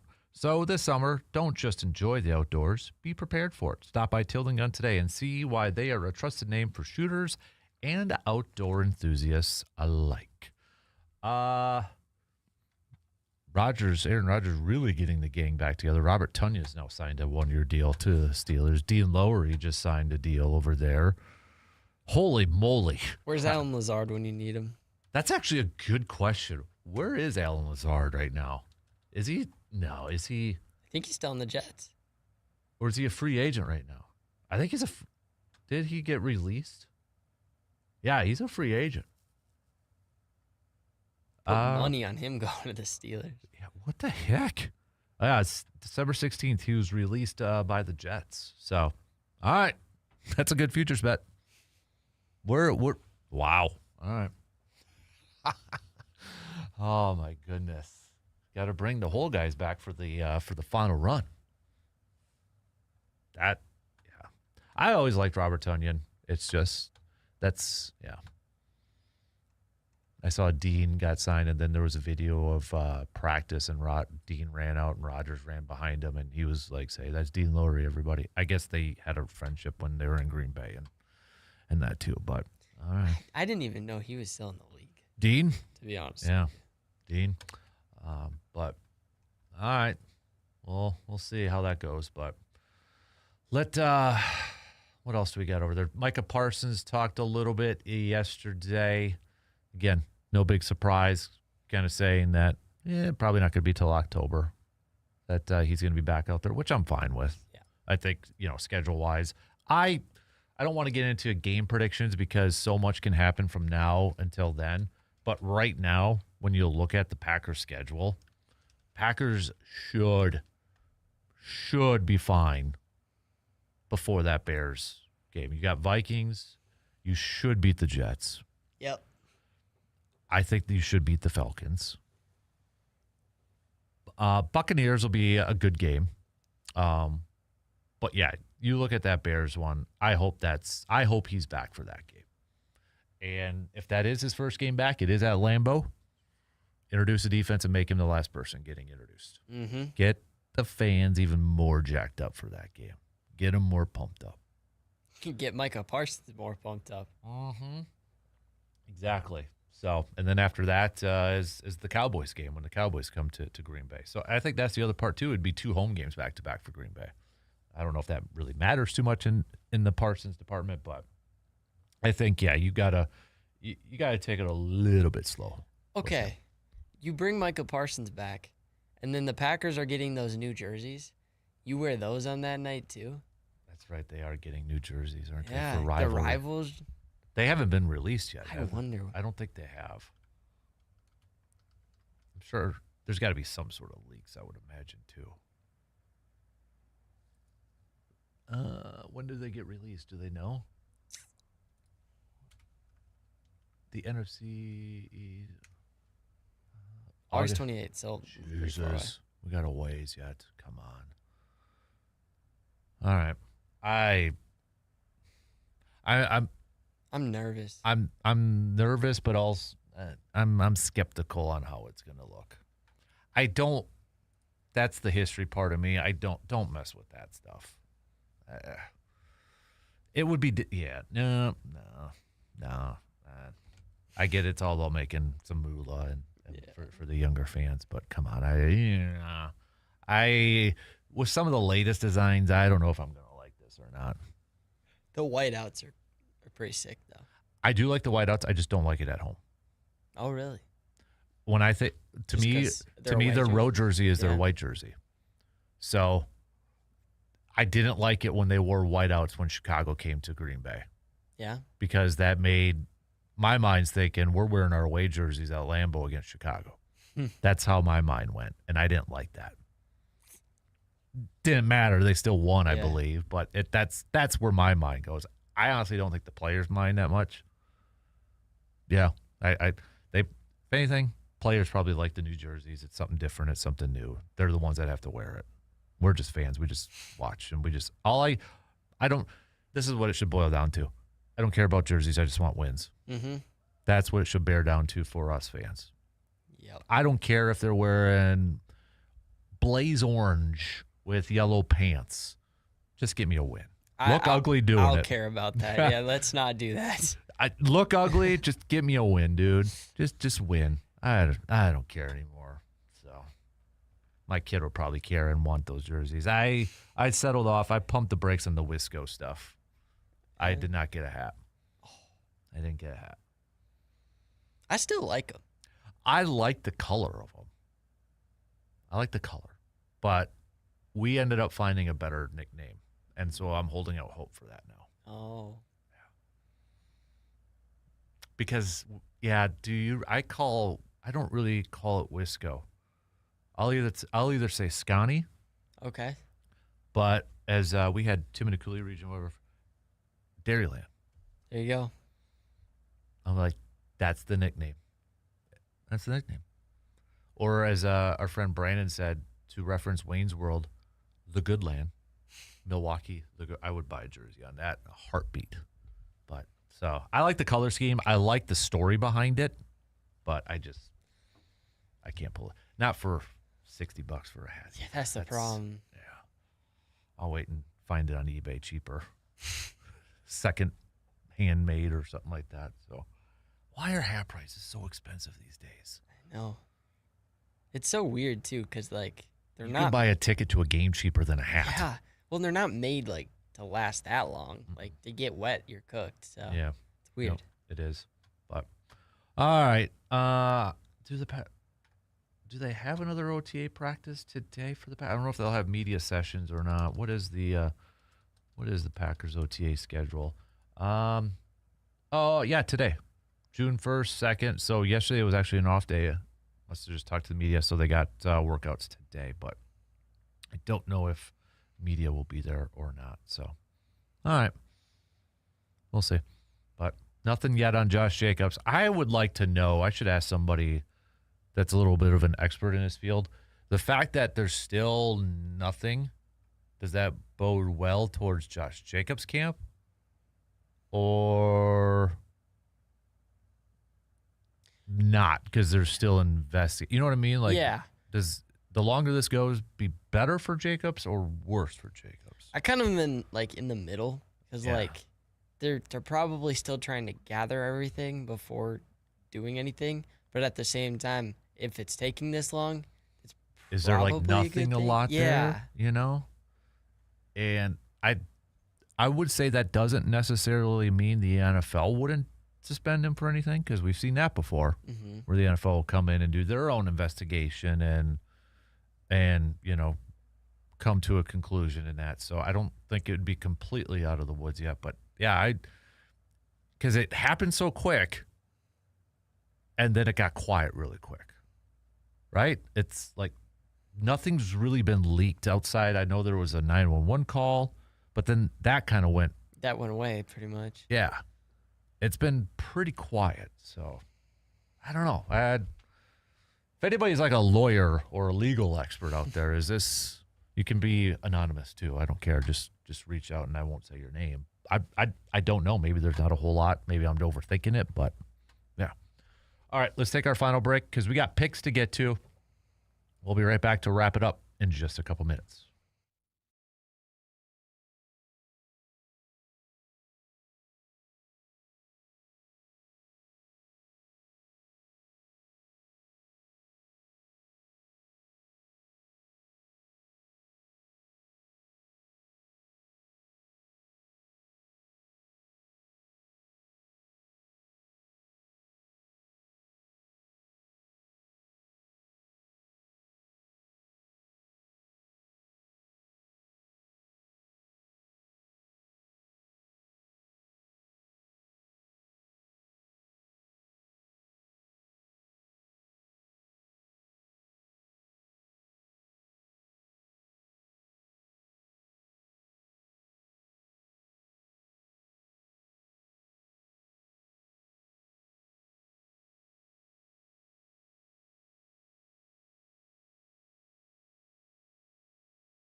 All right, let's wrap it up here this morning with some picks. Let's start off with the Stanley Cup Finals Game 2. Game 2 tonight between Vegas and Carolina. Vegas holding a 1-game lead, taking Game 1. Who's got it for tonight? Carolina. I'm going to go Carolina to even it up too. So, all right, baseball, not a lot. Thursdays, kind of getaway days here. But we got the Padres taking on the Phillies. I'll go Phillies. I am going to go with... Yeah, I'll go Phillies too. How about Baltimore-Boston? Wow. Baltimore. Yep, I'm going to go Baltimore too. How about Cleveland taking on the Yankees? Yankees. Toronto and Atlanta. Atlanta. Chris Sale's pitching tonight. Or today. Yeah, tonight. Kansas City, Minnesota. Minnesota. I'm going to go Twins too. How about the Athletics and Chicago Cubs? Give me the Athletics. Get back to 500. Imanaga's on out, but he has not been pitching well as of late. You know what? Screw it. I'm going to keep it. I keep picking Cubs and they lose. So Cubs. Pittsburgh and Houston. I'll go Astros. I'm going to go Pittsburgh. Let's do Dodgers, Diamondbacks. Dodgers. And then finally, Giants, Brewers. Adrian Hauser versus Coleman Crow. I think the Brewers win. I'm going to go Brewers win. I think Coleman Crow gets his first win of the season. And Brewers take 3 out of 4 against those Giants. That'd be his first career win. It would. Yeah, I think so. Yeah. Yep, I think so. I do, I think it is actually more rare to see this in sports, but still the appreciation from both sides, Willie Adames to the Brewers in Milwaukee to Willie Adames. So first of all, I don't like him hitting home runs against our team. But I do like the fact that, when his first at-bat in Game 1, he acknowledged the dugouts and obviously the fans and that. That's a guy it's still easy to root for. Yeah. When you kind of have that respect between both sides. Mm-hmm. Which something I didn't realize, that Contreras is engaged to, his sister. Oh. My wife told me that, of all people. She looked because we were at the Brewers game, and for some reason, she looked up Contreras or something like that. So I'm like. Weird. I didn't even know that. But, all right, cool little nugget. Yeah. But, no, because it's so hard, I think, for younger fans. It was rarer when I was younger, players always switching teams. So your favorite player was probably on your favorite team. And now you got all these trades and free agents and stuff. So I like the fact, I know Contreras is going to be gone. And Hudson is just going to be devastated, right? He was devastated with Dame, and Giannis is another example potentially here too. So I like the fact that you still have that respect between, not a lot of hate from fans. How could you leave us? Why did you? There's still a lot of respect between the two. Yeah, and Willie did a lot for the team when he was here. Yeah. And was just a fun player to have. So. Yep. Yeah, and didn't really. Sure, there was some fans he's not doing, not hitting well 1 year or something. You could tell he loved playing in Milwaukee, right? You could tell. And I think this is another example. If the money was there, he would have probably stayed in Milwaukee, right? And he's going to be Wall of Honor when it's all said and done, one of those things for the Brewers. So easily, I think, one of the biggest fan favorites. This is the thought I had the other day, that if the Giants could eat his salary, why not bring him back? The Giants would have to eat his salary, but get you a outfield or infielder with some power. Wouldn't that be something? That would be fun. Hey, let's get that ceiling, that floor, that salary floor up now, so they would have to make a move like that too. But I remember when they traded for him, because the Brewers traded J.P. Fireisen and Drew Rasmussen. Yeah. But JP, kind of a local guy from River Falls, and we've had him on the program and that, and I was like, because it was a cool story. We had JP on the show when he was with the Brewers, so we'd talk, and and so it was like, that was a bummer, because JP, but really worked out.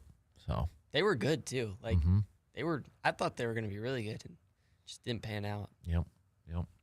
All right, just a few minutes left to the top of the hour here. So again, today, 1:10, just a couple hours from now. Brewers and Giants. First pitch 1:10, 105.1 FM, 790 AM. Coverage will begin 35 minutes prior. So got that to listen to. Last question of the day. Is Russell Wilson a Hall of Famer? Oh, boy. See, it's hard because if you give him that one more Super Bowl, is he? Like, probably. Eli's got 2, though, and he's not in the Hall of Fame. That's true. How many does Russell have? 2? 1. He's been to 2. 1. He lost that one they lost. Yeah, was because they didn't run the ball. Yep. I'm going to say no. I don't think so. And it's not even because of what he did at the end of his career, in my opinion. It's just because, in my opinion, he kind of got carried by an incredible defense and one of the best running backs in Marshawn Lynch. So I would say no. I don't think he is. Mm-mm. I don't think he is. Yes, he's got some great numbers, but no.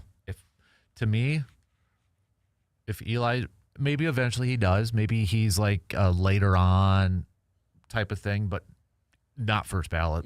No, I don't think he's first ballot. Well, especially because like Eli has to go in first because Eli's got 2 Super Bowls. So if Russell gets in before Eli, I think there's something. Yeah. I'm not amiss about that. But no, I wouldn't. I think for 1.2, for to be a Hall of Famer, I think Aaron Rodgers was the one who said this in terms of like all pro. Was he the best at his position in any given year? Was he top 2 any given year? I don't know if I'd put him. I don't think so. Because you had Tom Brady and Aaron Rodgers all those years. Even Peyton. Yeah, Peyton Manning. Drew Brees, a couple of them. Yeah, I don't think so. But no, I would not put him in there. So, buddy, we get to see him on TV now on Sundays. Let's ride. Yeah, let's ride. Let's ride. So, all right, shot clock's gonna cut us off in 1 minute. So again, best of luck to. I know we got softball games going on today. We've got some high school baseball games going on today. Best of luck to all the prep teams that are still in action that have games tonight. So I know softball, we're going to find out who's going to state after today. Division I for high school baseball, because some of the baseball teams captured regional titles yesterday. Today is mostly for Division I. So a lot of the Eau Claire team, Eau Claire North, Memorial going to be in action. Chippewa's going to be in action. So definitely a lot going. You going to be calling any of those, or are you kind of done with the play-by-play for the year? I'm videoing softball. All right. Sky High softball. Nice. 4 o'clock. All right. Going up against Marshfield, right? Mm-hmm. It's like basketball. It's like a girls' basketball game with those two. Yep. So, all right. Have a good rest of your day. We'll be doing the program from Man Cave tomorrow, Tanglewood Greens Man Cave. So we'll talk to you then, 6 a.m. See you then.